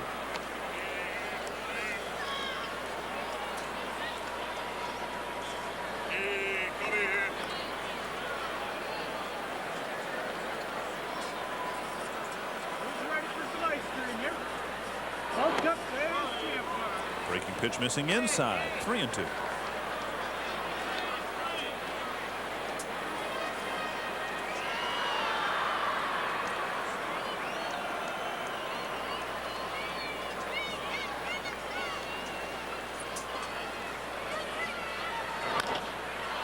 To center.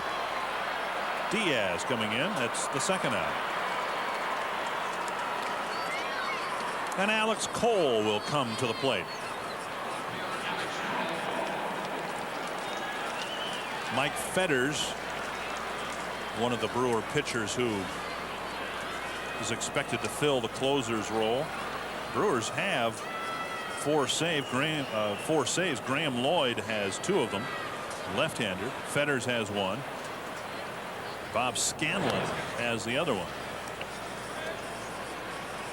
And we've seen this year more and more teams, for whatever reason, getting away from one closer and having more of a closer by committee arrangement. Many times I think, Dick, that the players, and you said it earlier, they don't feel comfortable in that role all the time.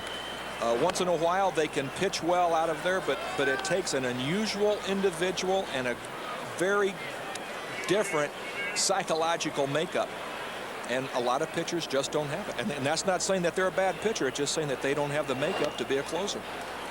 Rick Aguilera quoted today in the St. Paul paper talking about Lee Smith, talking about just that, how even though Smith doesn't throw as hard as he used to, he still has the heart and the experience to get the job done. 10 saves already in the month of April. If the Orioles keep playing well and if he keeps throwing well, he may break Bobby Thigpen's record before it's all over with. Well, that tells you that 2 things. It tells you that Lee Smith is still doing a job, but it tells you that the starters aren't going 9 innings. Full count to Cole with 2 out. Got him. A 3-up, 3-down inning for Doug Henry, but the Twins lead at 5-0 on the Snapper scoreboard.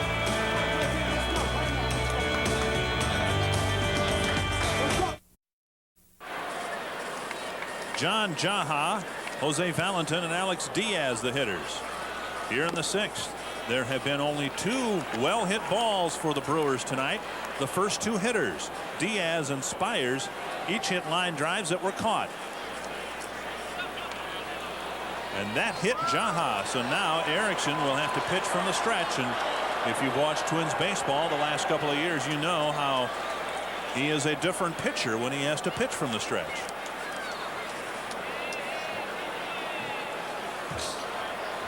A lot of pitchers have a hard time throwing from the stretch. Many times if you're pitching a good game like Erickson's pitching, you will take your warm-up pitches out of the stretch so that you become familiar with what you have to do if they ever get a runner on.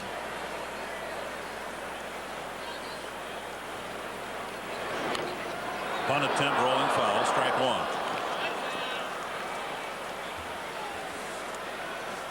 I don't know if Valentin will try to bunt again for a base hit, but if he reaches first base on a bunt, can you imagine the scowl from the mound if Valentin breaks up Erickson's no-hit bid with a bunt single?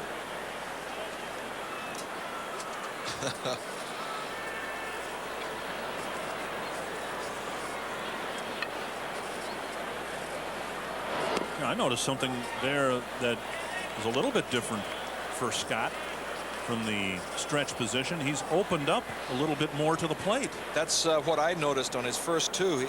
He has really opened up, and I would think what he's trying to do is get more coil. They might get 2 here. There's 1. Double play.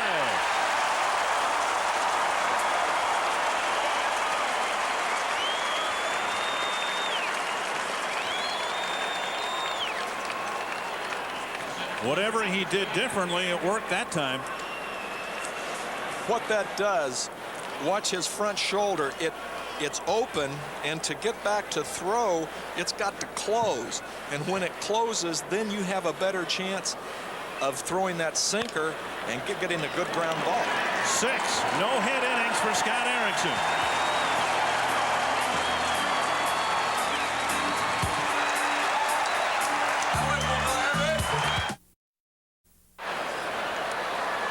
Whatever his thoughts are, he'll keep them to himself. Check swing to Knobloch. It's quickly 0-2. The Twins leading at 5-0. But the story here is Scott Erickson. He is not allowed a hit through 6 innings.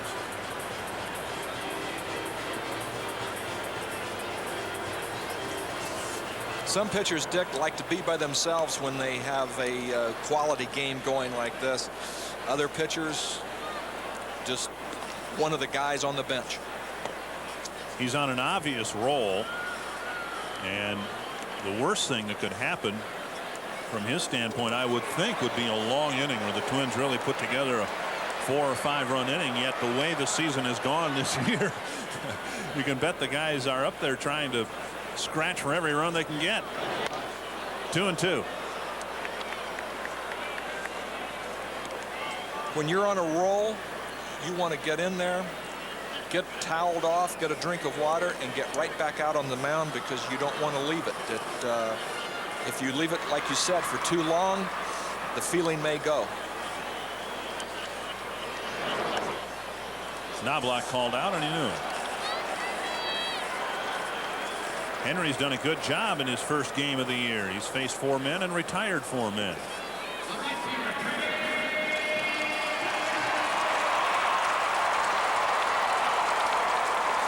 Kirby has had a good night at the plate.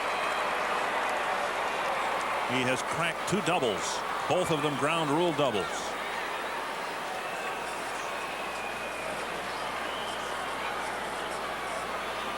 Both of them to center field. They're going with the slider first pitch. It didn't work. Navarro tried to throw 2 fastballs, mine. Toothpaste is out of the tube already, but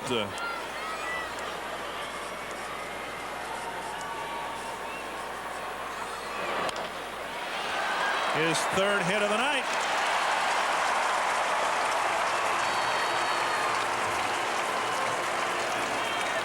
Came into the game tied for the league lead in hits. Devon White and Paul Molitor will have to have a good night to keep up with Puck here tonight. Kirby Puckett, when he's swinging the bat good, sometimes I think you're just better off throwing him Dave LaRoche's lob up to the plate and just throw it and just say hit it as hard as you can, because no matter what you throw him, he's going to hit it hard.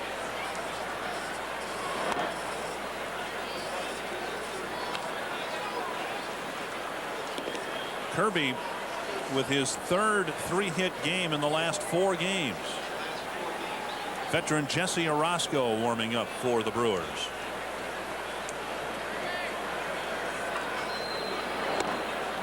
Two 2-0. Hrbek has already walked twice tonight and homered to left.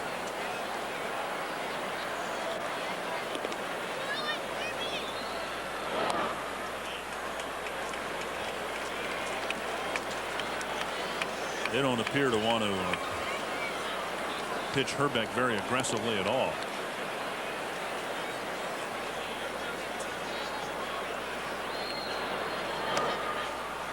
Now 3-1. Winfield on deck, of course.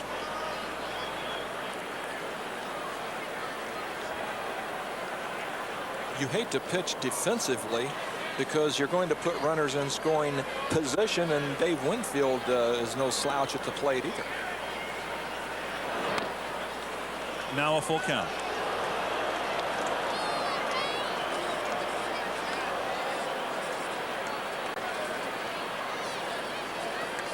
You'll see right now at this count, 3-2, what Henry thinks of, one, his ability to get Hrbek out with his fastball. If he thinks I can get him out with a fastball, he'll throw it inside. To center field. Diaz has it for the 2nd out. You may want to consider calling and getting a ticket for the last 3 innings here tonight. But the same 2 teams play tomorrow night. 33 Twins, 1-800-33-TWINS in the MCI hotline for those of you in the outstate. 5-0. The Twins lead it with Tommy John, Dick Bremer at the Dome.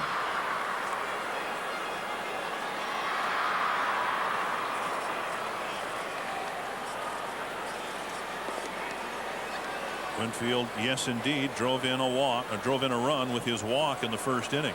Jamie Navarro pitched 4 innings and gave up 5 earned runs. That gets away from Nielsen. He can't find it. Kirby will round second and hold up there. A wild pitch charged to Doug Henry. Nielsen went down like a goalie in hockey, just trying to block the ball off his chest protector, and the ball hit high. There, it hit off the glove and bounced over his shoulder, and he had no idea where it was. Now with first base open, they'll prefer to pitch to Matt Wahlbeck.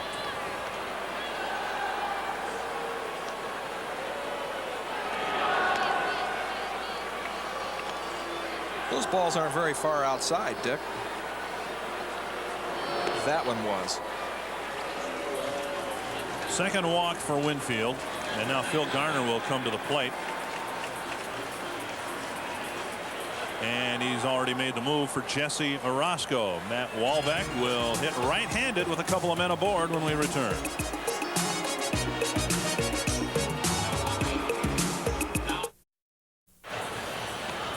They keep inviting him to camp, and he keeps winning a job. Jesse Orozco. How times have changed for Jesse Orozco. Once the premier closer in baseball, when the Mets were in their heyday, Jesse Orozco was the man you called on. Now has a 7.90 ERA, 5 innings pitched, 5.2, and 7 strikeouts. So Jesse Orozco still has a very good breaking ball. Let's see who is in the zone. Brought to you by Unical 76. Brady Anderson with 4 extra base hits last night for the Orioles, and Devon White with 4 hits for the Blue Jays in their win over Kansas City. Right here, the Twins lead 5-0. Matt Wahlbeck getting a chance hitting right-handed, his natural side, facing Jesse Orozco. 2 men aboard. Doug Henry, I'm sure, was on a rather conservative pitch count since this was his first outing of the year. Ball 1. Orozco, a remarkable story. Broke in with the Mets in '79. He's pitched at the major league level every year since then, with the exception of 1980. He took a step back and became a full-time relief pitcher at Jackson in the Mets system. 1-1. He has had only 2 years with an ERA of 4 or more. His first year in 1979. Then again in his last year with the Mets in 1987. But in this day and age where hitters seem to dominate the game, and I know for a relief pitcher an ERA can be a misleading statistic, he's done the job. He's been able to get left-hand hitters out. Grounded up the middle, but Spires is there. He flips to Valentin, and the Twins are done in the 6th. They don't score. On the Toyota scoreboard, the zeros are what matter.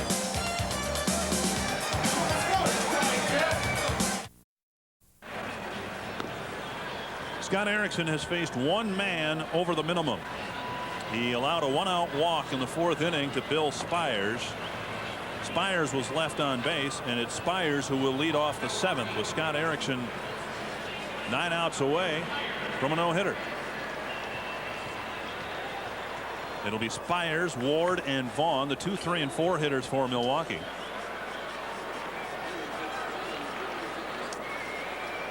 In my book, the no-hitter, the low hit total is immaterial. The fact that Scott Erickson is pitching into the 7th inning, He's pitching well, and the main thing is he's pitching out in front. He's getting ahead of the hitters and making them then hit that tough sinker or the tough slider out of the strike zone.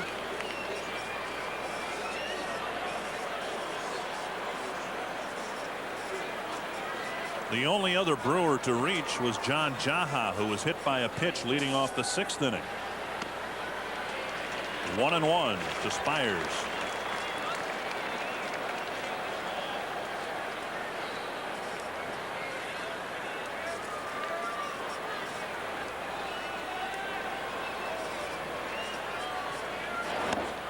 Two and 1. 75 pitches, the unofficial count for Scott Erickson. And that's a very good total through 6 innings or into the 7th inning.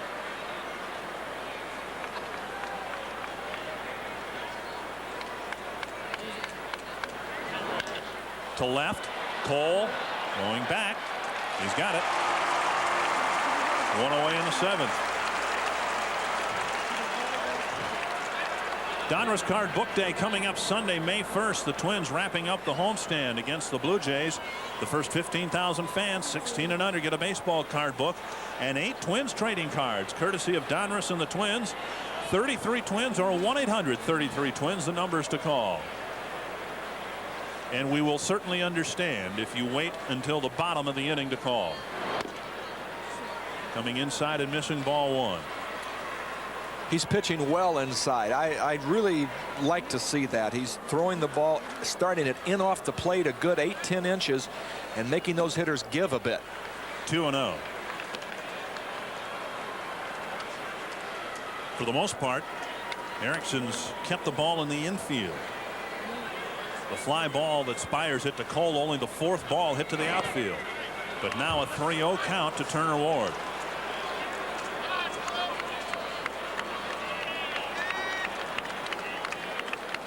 What makes the outing by Erickson impressive, on the 3-0 count, Erickson, they're calling it a fair ball. Hrbek reached across the line into foul territory, and Dave Phillips gave him the call, and that's a big second out here in the 7th. If we have a good angle on this, you can see it's not where he catches the ball, it's where the ball goes over the bag. It can be just like a pitch on the plate where the ball can just tip the corner of the bag. If that's the case, it's a fair ball. Yeah, you're right. Of course, it's not where Hrbek catches it, it's where it crosses the bag. And again, Dave Phillips in pretty good position to make the read on it. 2 out here in the 7th. Going to say what makes this outing particularly impressive, no hitter or not, the number of left-handed bats that the Brewers have in their lineup. And we told you Erickson was allowing a batting average of .420 against left-hand hitters so far this year. Well, he's pitching inside to left-handed hitters, straightening them up and then going away with his sinker. And if you can do that and pitch in front, the left-handed hitters must give on that ball inside because they don't want to get their ribs roasted. 1 strike to Vaughn, 1-1.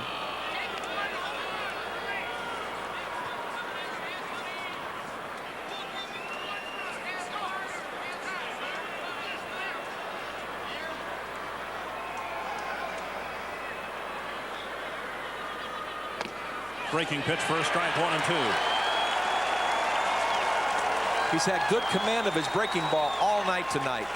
Struck Vaughn out in the 2nd inning with a 3-2 breaking ball. And he's been throwing the breaking ball behind in the count, ahead of the count, but he's been throwing it for strikes.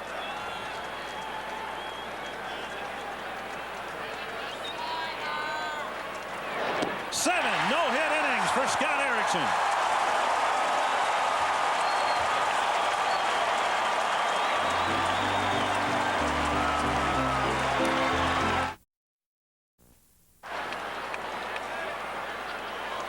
Scott Elias, Rich Becker, and Pat Mears will hit for the Twins in the bottom of the 7th inning.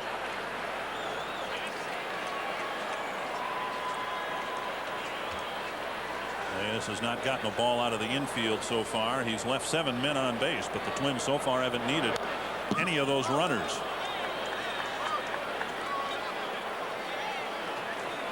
No one wants to say a word. How do you think that got started? Because I had a couple of near no-hitters in the minor leagues, and I was in there chirping, and somebody, oh, whoa, whoa, whoa, whoa, you can't say anything. A hook by Orozco. It's 0-2. One of baseball's superstitions that unfortunately is crept into the broadcast booth. Superstition is you're not supposed to say anything about it, but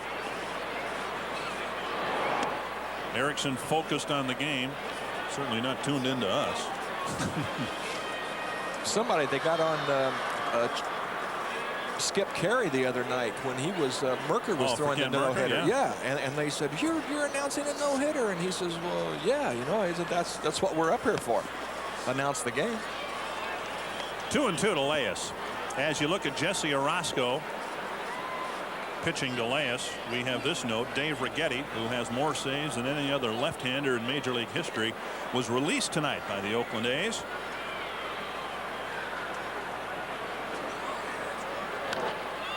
Pop foul.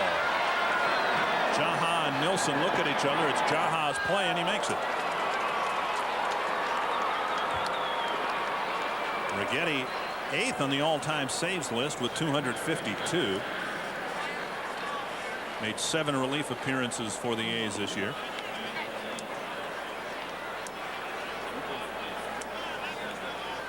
Run down the American League scoreboard for you. Some updates. That game now in the 9th inning. Kansas City's game has been postponed.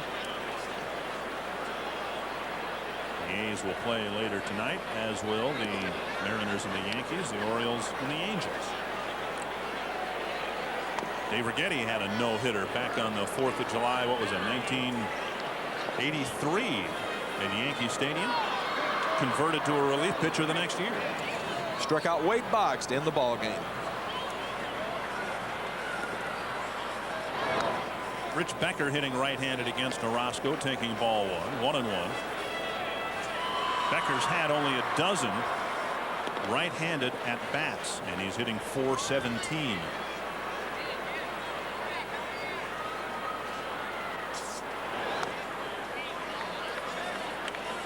2-1. The last at bat on Scotty Leyes, Orozco threw a very un-Jesse Orozco pitch. It was a changeup. You never used to see Jesse Orozco pitching out of the bullpen throw anything but fastballs and hard breaking balls. 3-1 now to Rich Becker. He'll be followed by Pat Mears.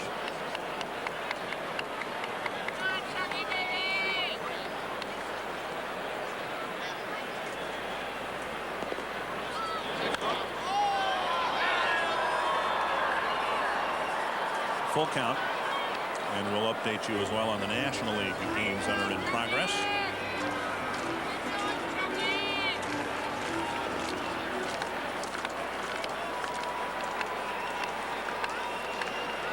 Willie Banks pitching for the Chicago Cubs in that game, probably not in the ball game anymore. Becker draws a walk. John Smiley pitching for the Reds. A couple of former Twins in action tonight on the mound.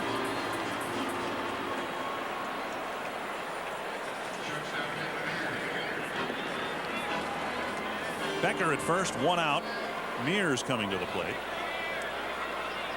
For a team, you were saying that the Expos do not send a scout in advance to chart the other team's pitchers and hitters, and they score a lot of runs for not having somebody telling them what's coming.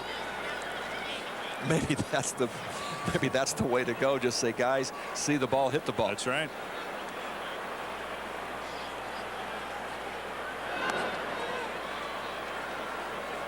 Orozco slings a strike over. See, I've always taken the tack, Dick, that the scouts go out there. A hitter is going to make an out 7 out of 10 times. You're going to go and say, okay, this is what the guy's going to do. The pitchers, this is what the guy's going to do to try and get the 8th out. I would rather scout the pitchers and help the hitter get the 4th hit than help the pitcher get the 8th out. Say, okay, Erickson or Orozco or Navarro, at this point of the game, he is likely to throw a fastball or a breaking ball. Another hook for a strike. It's 0-2.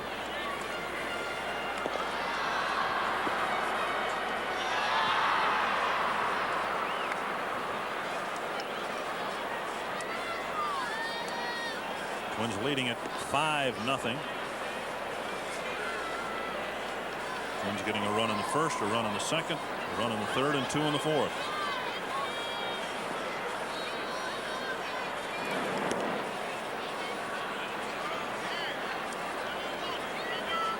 Becker stole a base in the second inning after his leadoff single.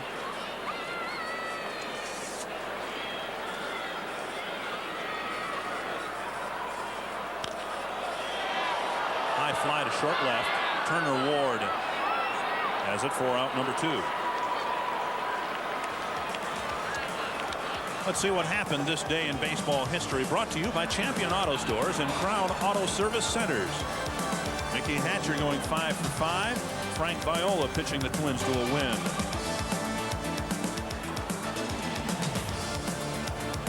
That was back in 1985. We may have an event to replace that date in Twins history here tonight. Alex Cole with 2 out and Becker at first.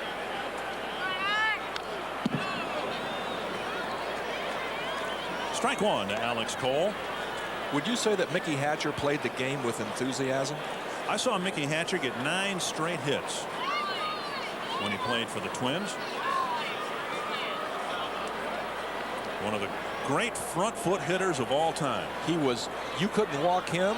If you threw the ball 10 feet outside, he'd find some way to take a swing at it. Mickey, of course, now a coach for the Texas Rangers.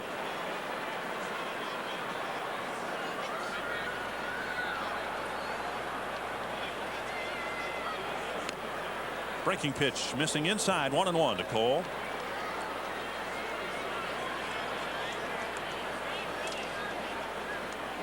Looking ahead to the 8th inning, the Brewers are scheduled to send up Dave Nilsson, Kevin Seitzer, and Brian Harper.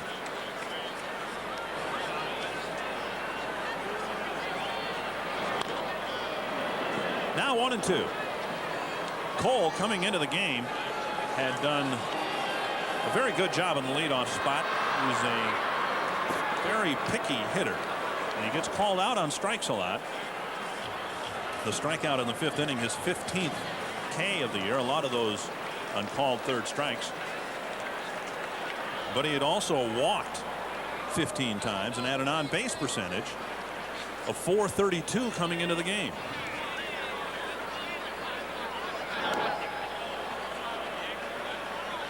Two and 2 to Cole. That's, I don't see what was Paul O'Neill hitting coming into the game today. He was hitting .491. So what was Ricky Henderson's on base? It was about a little over 500, wasn't it?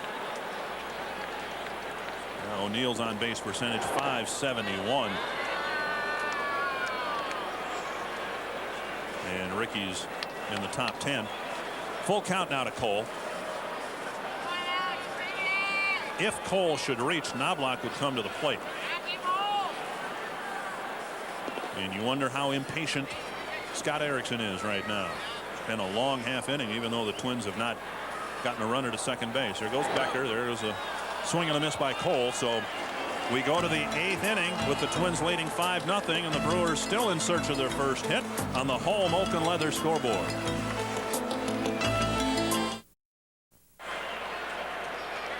To the 8th inning, Dave Nilsson leads it off.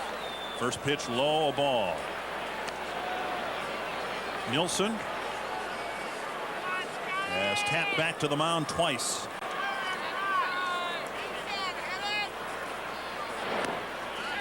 Two and 0.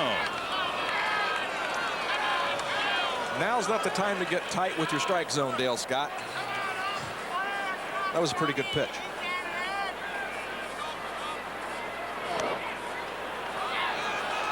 3-0.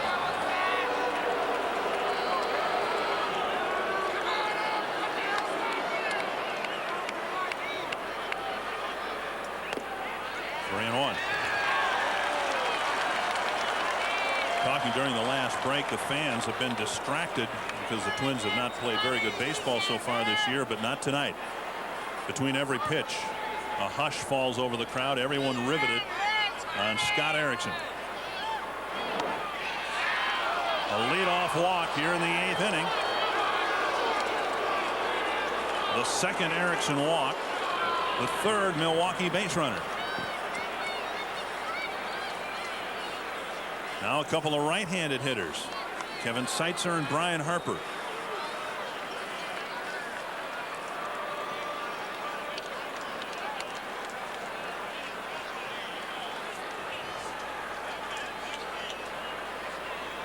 Twins have not had a no-hitter since 1967.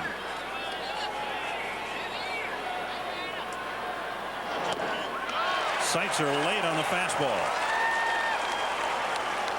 That's pretty impressive, Dick. Here you are, almost 100 pitches into the game, into the 8th inning, and he's throwing the fastball by a very good fastball hitter. That last pitch to Seitzer, pitch number 91. Strike 2.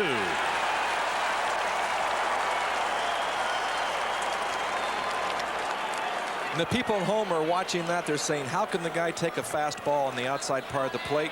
Because he was looking for something else, breaking or inside. Now the runner's going to try to go, and he'll advance. Nielsen moves up to second base on the pitch in the dirt. It's the first Milwaukee runner to get as far as second base. That was an 0-2 breaking ball, and believe me, if you're going to throw an 0-2 breaking ball, that's the place to throw it, right there. The 1-2 breaking pitch misses.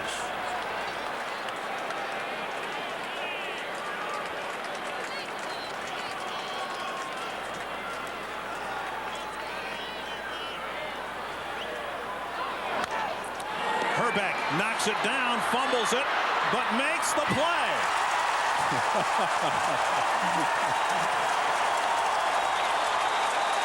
Maybe even a veteran like Kent Herbeck gets a little nervous at this time of the game. I don't know if he was nervous, but that ball was hit like a rocket. And Herbie was playing a little skate tag with it there, hitting a kick and a off the shoe and hit it again. But he stayed with it. That ball was high out over the plate right in Seitzer's wheelhouse. Watch this. There he kicked it, picked it up. Good job. Here is Brian Harper.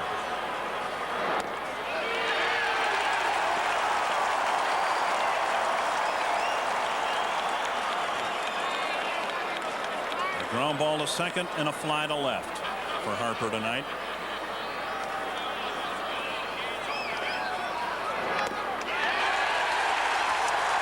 Two quick strikes.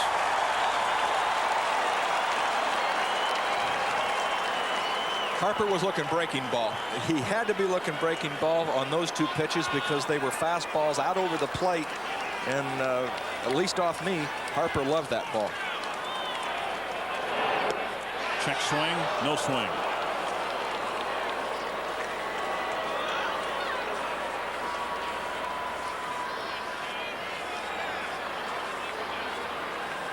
Harper, the best two-strike hitter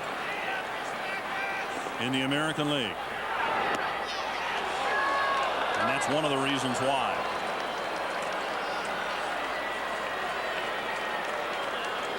He does not overly commit, even though he's behind in the count. 2-2.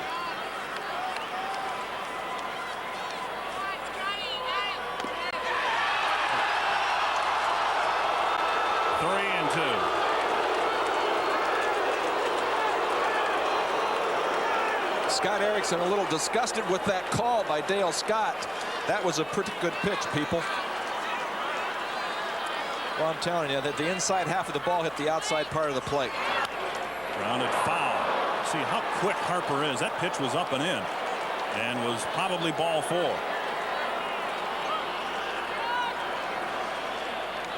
Harper, a curious study at the plate. Very disciplined with 2 strikes, but not very disciplined with 3 balls in the count. Takes very few walks.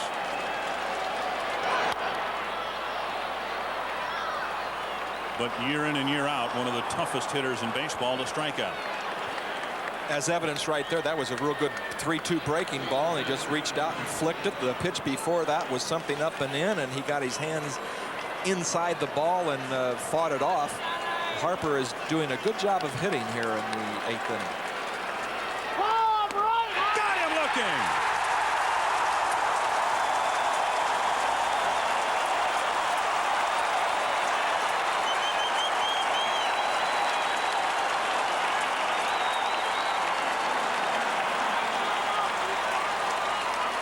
Harper just took a curveball or a slider, whatever Erickson calls it, right down the middle of the plate. And that tells you right there, Dick, that he was looking for something away or in or whatever. That ball froze him. John Jaha at the plate. Ball 1.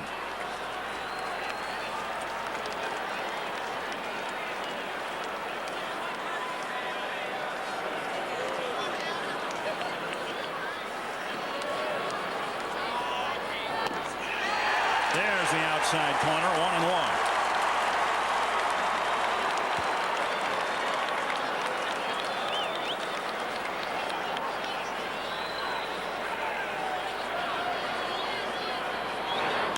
Grounded to short.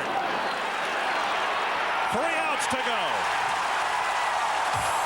The Twins lead at 5-0 on the Sherwin-Williams scoreboard.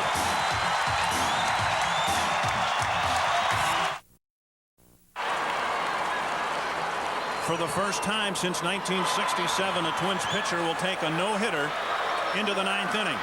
First, the bottom of the 8th. Chuck Knobloch, Kirby Puckett, and Kent Hrbek. Base hit Knobloch.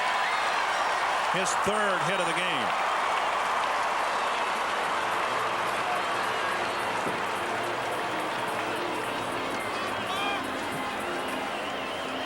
Mike Fetters, the new Milwaukee pitcher, pitcher number 4.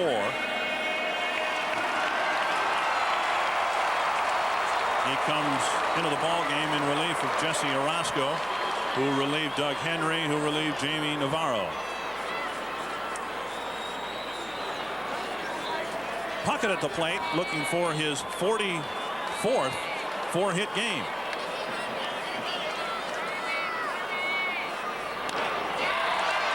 Knocked down by Spires, no play, everybody's safe. Great play by Spires at short, but Kirby's just picked up his 4th hit in a game for the 44th time. Fetters appears to be making the same mistake. Oh, that was a breaking pitch. That might have been a fastball. That was a breaking pitch, and he just got it up in the strike zone. And Kirby hit that ball that Spires couldn't pull down, couldn't put a Kent Hrbek on him, where he fumbled it, and couldn't flip it over to second base. Here is Hrbek inside. You know, one thing that helps Scott Erickson and the Twins here is it is not a 1-0, 2-0, 3-0 ball game. So Tom Kelly does not have to get anybody warmed up in the bullpen, and Erickson can start the 9th inning without having somebody backing him up. This driven to right. It's got some carry. Caught at the wall by Harper.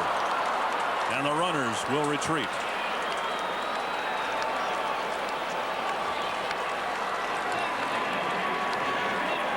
I don't know, when you were on the mound, whether you ever considered it a distraction to have somebody warming up in the bullpen. Erickson's so focused tonight, he might not even notice. But he does have the benefit of a comfortable lead at this point. Well, he's got enough of a lead that he can pitch for a no-hitter. And by that I mean, if you come in a 2-2 or 2-1, you can throw breaking balls. You can really make some nasty tight pitches to try to pitch for that no-hitter. Ball 1 to Winfield.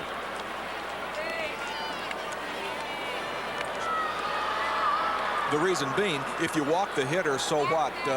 It's still 5-0, and another run or two here would even make it a little easier.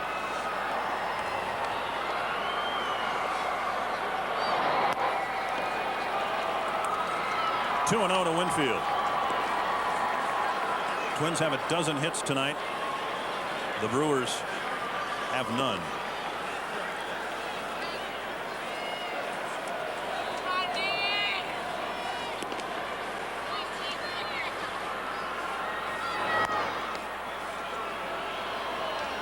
2-1 to Winfield.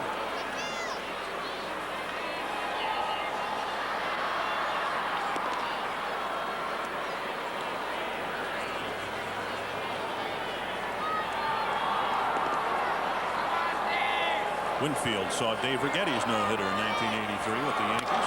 Ooh, that ball drilled up the middle. Knobloch comes around third. He'll score. And it's 6-0 Twins.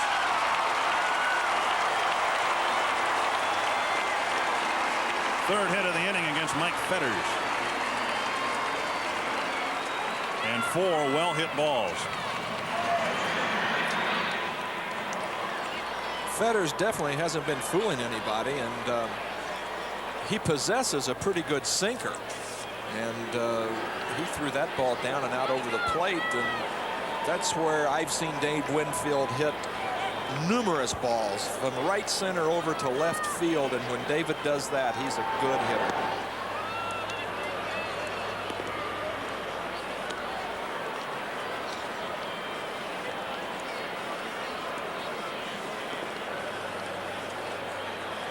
What goes through a catcher's mind at this point of the game? How can you focus on this at bat when you're catching a no-hitter?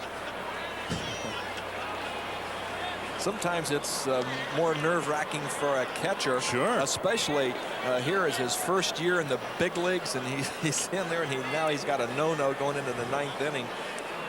Please let me call the right pitches. 2-1.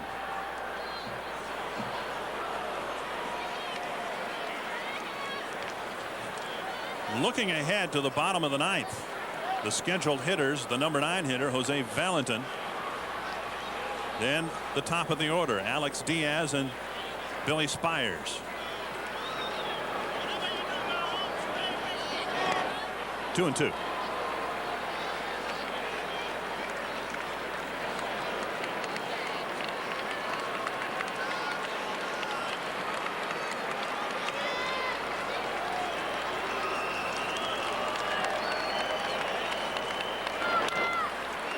Side. Jaha goes to second for 1, no throw, and a look over to Puckett at third base.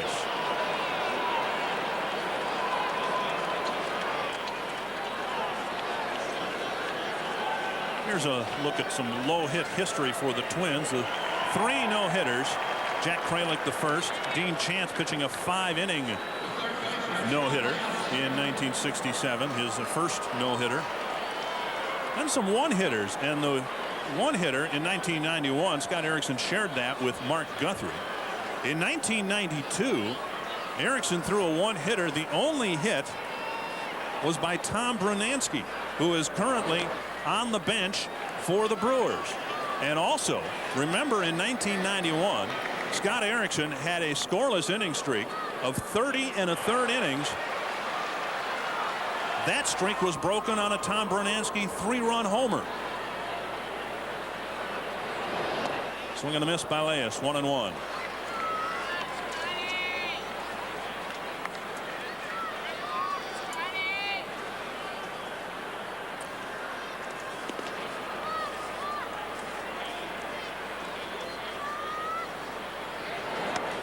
Breaking pitch over for a strike, 1-2. When Fetters throws the ball down in the strike zone, he has some nasty bite on that sinker. 2-2.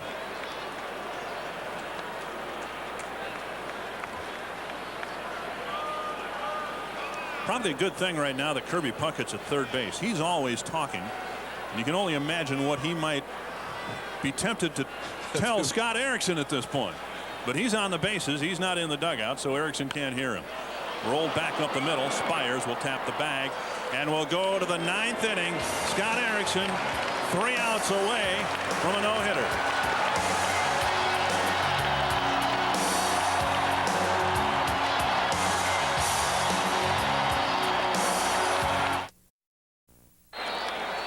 With Tommy John, Dick Bremer at the Metrodome, Scott Erickson needs 3 outs. Coming off the Milwaukee bench, Jody Reed hitting for Jose Valentin.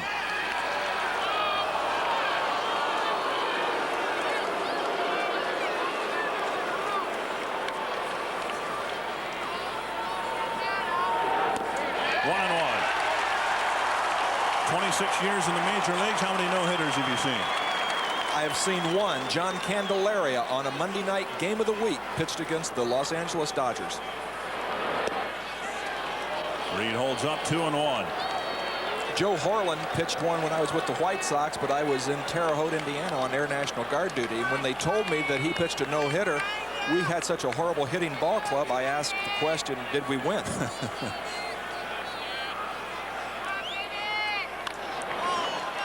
Ground ball to second baseman Chuck Knobloch.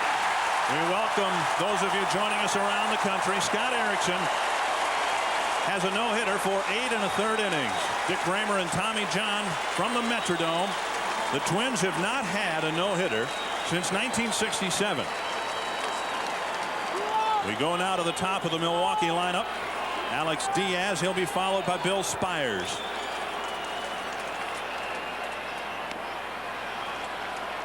Erickson with 110 pitches on the night.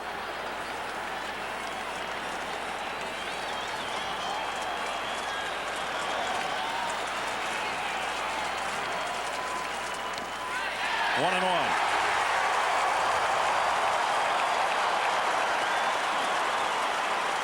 All night tonight, Diaz has never even looked like he might try to take the ball with him down towards Herbeck in first base. Herbeck.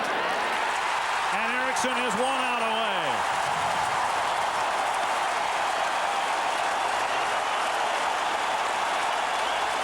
Earlier this year, Kent Merker pitched a no-hitter for the Atlanta Braves. There has never been a no-hitter thrown in this ballpark.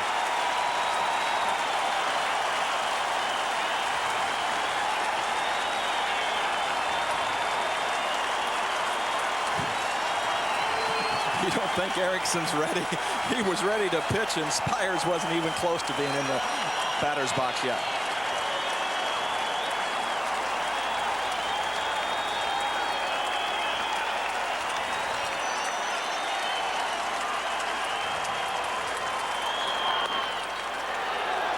The home plate umpire is Dale Scott. 1-0 to Bill Spires.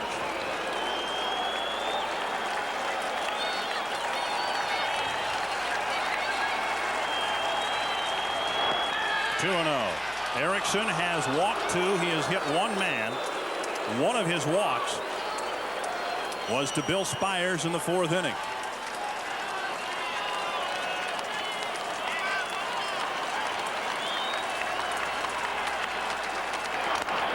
Two and one.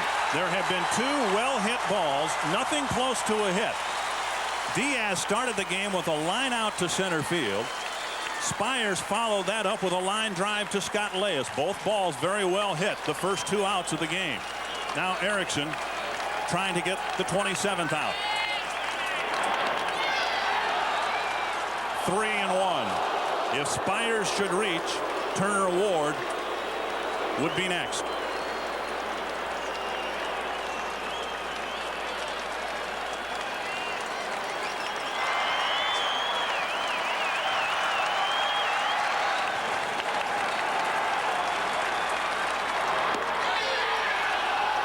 A 2-out walk to Bill Spires.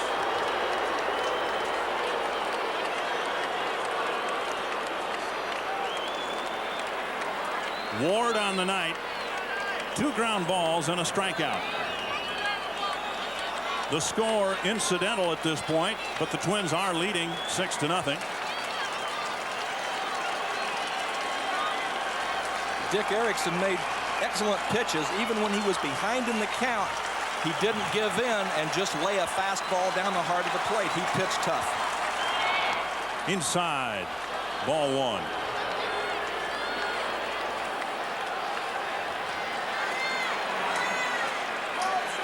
The Brewer bench is telling Bill Spires, go ahead and take second base. The Twins are not holding him on. And there he goes, 2-0.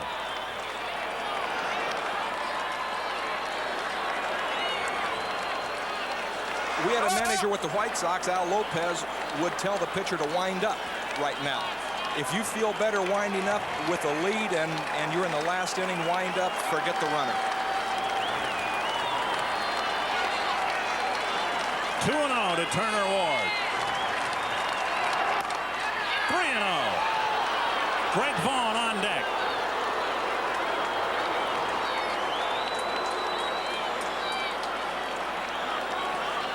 Left-hand hitters coming into this ball game hit Erickson at a .420 clip this year.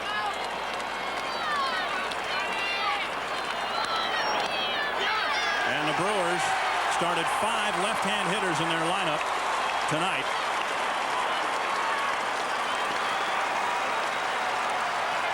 Jim DeShays, Carlos Pulido, and Kevin Tapani looking on.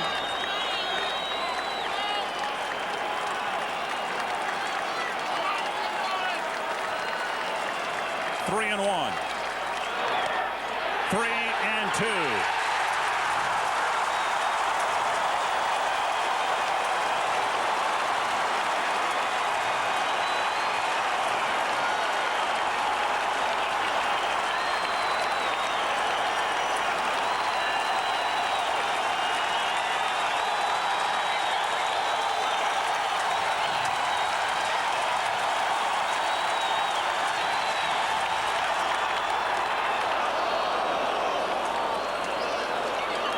$17,988 fans with a collective sigh on the 3-2 foul tip.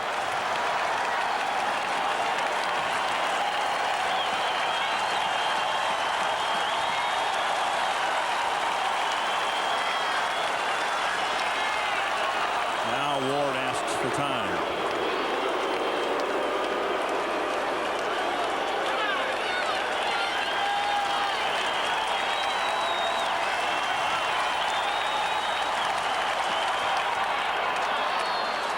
Greg Vaughn will come to the plate with runners at first and second.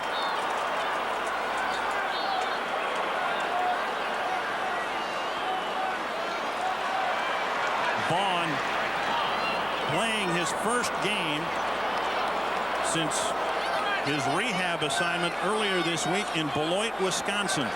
Class A ball. Tonight, he's gone down on strikes twice and grounded out to short.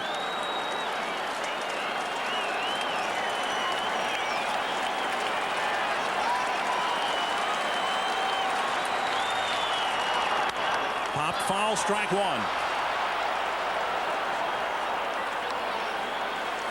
Erickson has thrown now 126 pitches. He's thrown 20 pitches here in the 9th inning.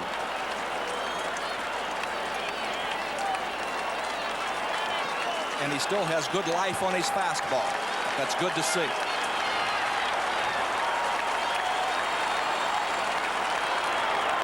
One and one.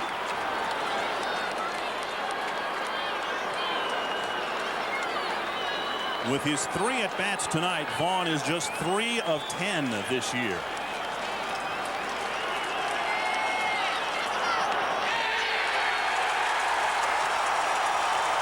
One and 2. Vaughn on the rehab assignment because of a pulled rib cage muscle.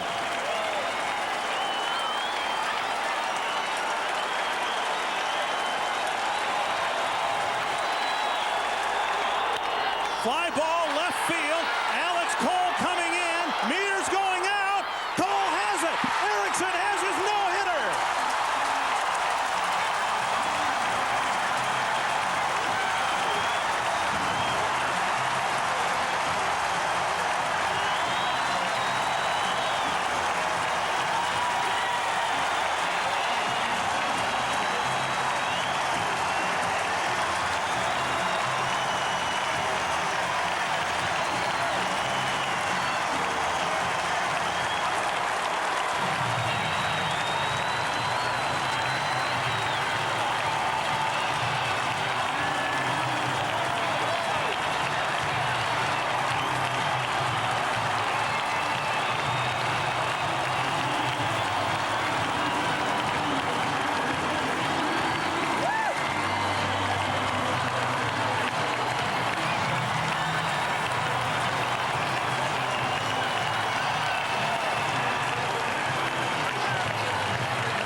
27 years. The second time that the Brewers have been no-hit in their 25-year history.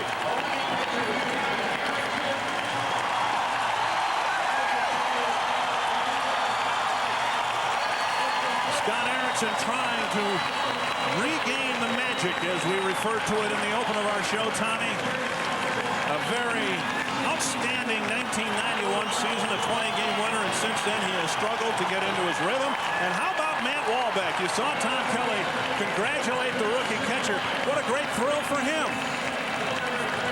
I wouldn't have any idea of how it would even feel to be out there like that.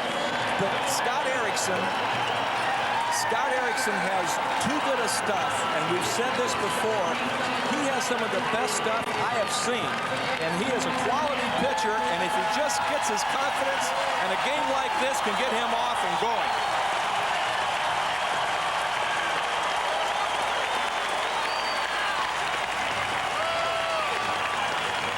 Pitching coach Dick Such, Ron Gardenhire, and finally the manager with, well, my goodness, Tom Kelly didn't smile like that after Game 7 of the '87 World Series or the '91 World Series.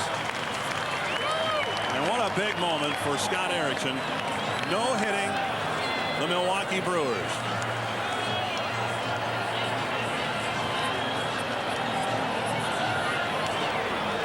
We're going to try to get Scott Erickson to join us on the air here. Everybody just beaming over Scott Erickson's performance here tonight. And the last play created some tension of its own, as Pat Mears and Alex Cole almost allowed this ball to drop. Alex Cole took off after the ball, not running real hard. I don't think he thought the ball was going to carry that far. And I know Erickson had some tense moment right there.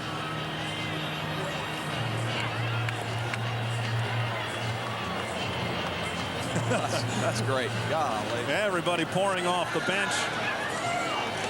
And Scott Erickson picking up his second win of the year, both here at the Metrodome. And what a great, great moment as Erickson, with the benefit of, as you talked about in the ninth inning, I think we discussed it, a comfortable lead, which allowed him to pitch a little bit more aggressively, perhaps, in the top of the ninth inning. Well, if the game had been 1-0, he could not have afforded to really pitch real tough when you get down 2-0, 3-0, 3-1. You've got to try to challenge hitters because you don't want to put the guys on base. But with a 6-0 lead, you can make some tough pitches. Tommy, I can honestly tell you, I never thought I'd see a no-hitter in this ballpark. I think of all the ballparks in baseball, this, because of certainly the artificial turf, and this is a hitter's ballpark, there's no question about that. Lost fly balls in the ceiling. There are a lot of things that go against a pitcher when you come in here. It is really a tremendous accomplishment to throw a no-hitter in this ballpark.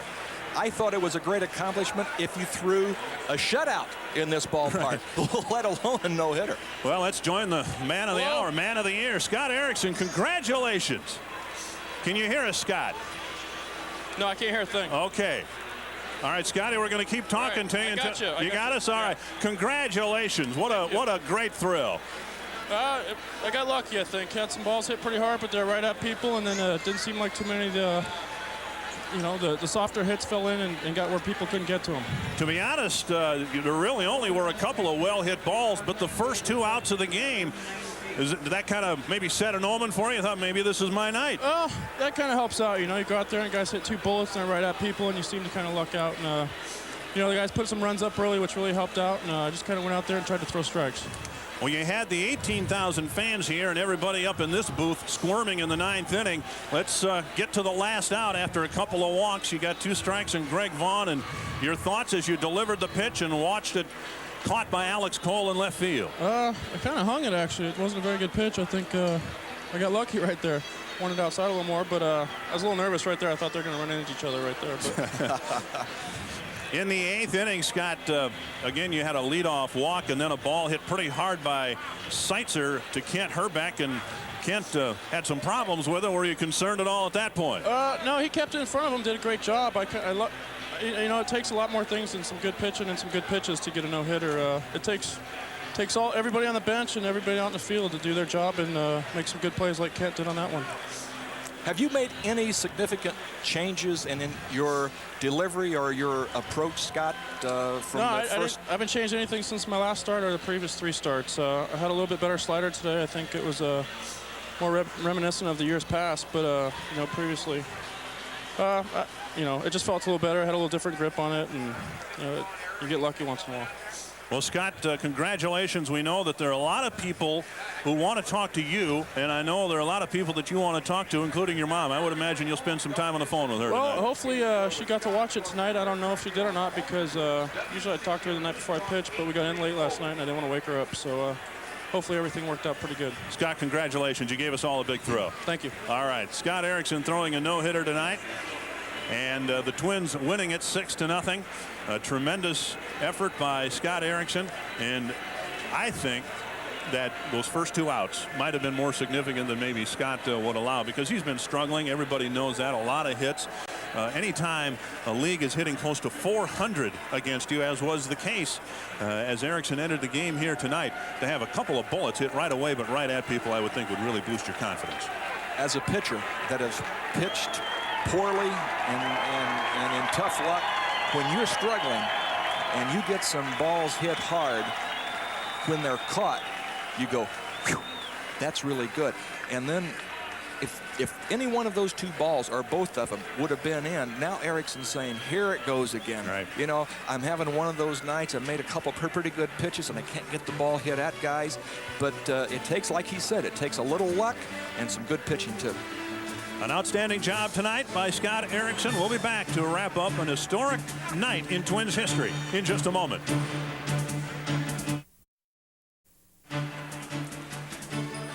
Scott Erickson throwing the first no-hitter in 27 years for the Minnesota Twins, a 6-0 win.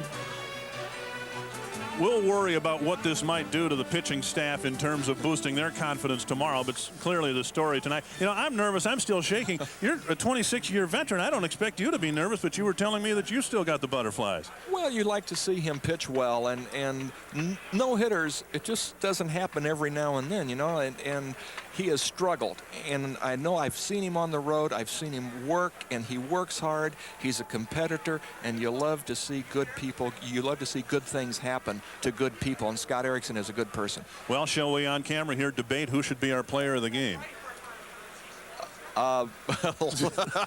Pretty obvious choice tonight, I guess. Scott Erickson getting the last out, the 27th out. A lot of pitchers get the 25th and 26th outs in the no-hitters in the 9th inning, but then lose them. And Scott Erickson is our Jeep Eagle player of the game. Erickson walked a couple. He made it really interesting at the end. Matt Walbeck thought it was the 3rd out. It's just a question of who was going to catch it, Alex Cole or Pat Mears. And Alex Cole hung on, and we hope that that ball is given to that man, as Scott Erickson throws a no-hitter in the Metrodome for the first time.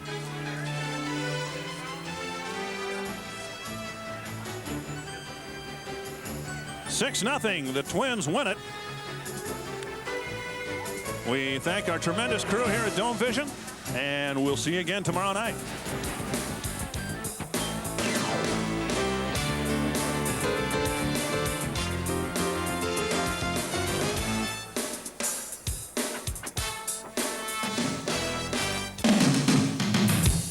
WCCO Television was proud to bring you Minnesota Twins Baseball, sponsored in part by your Northland Ford dealers, where you can test drive 5 of the top 10 selling vehicles in America.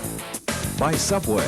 Subway's the place where fresh is the taste. And by Northwest Airlines. Some people just know how to fly. This copyrighted broadcast is presented by authority of the Minnesota Twins and may not be rebroadcast in any form without the express written consent of the Minnesota Twins.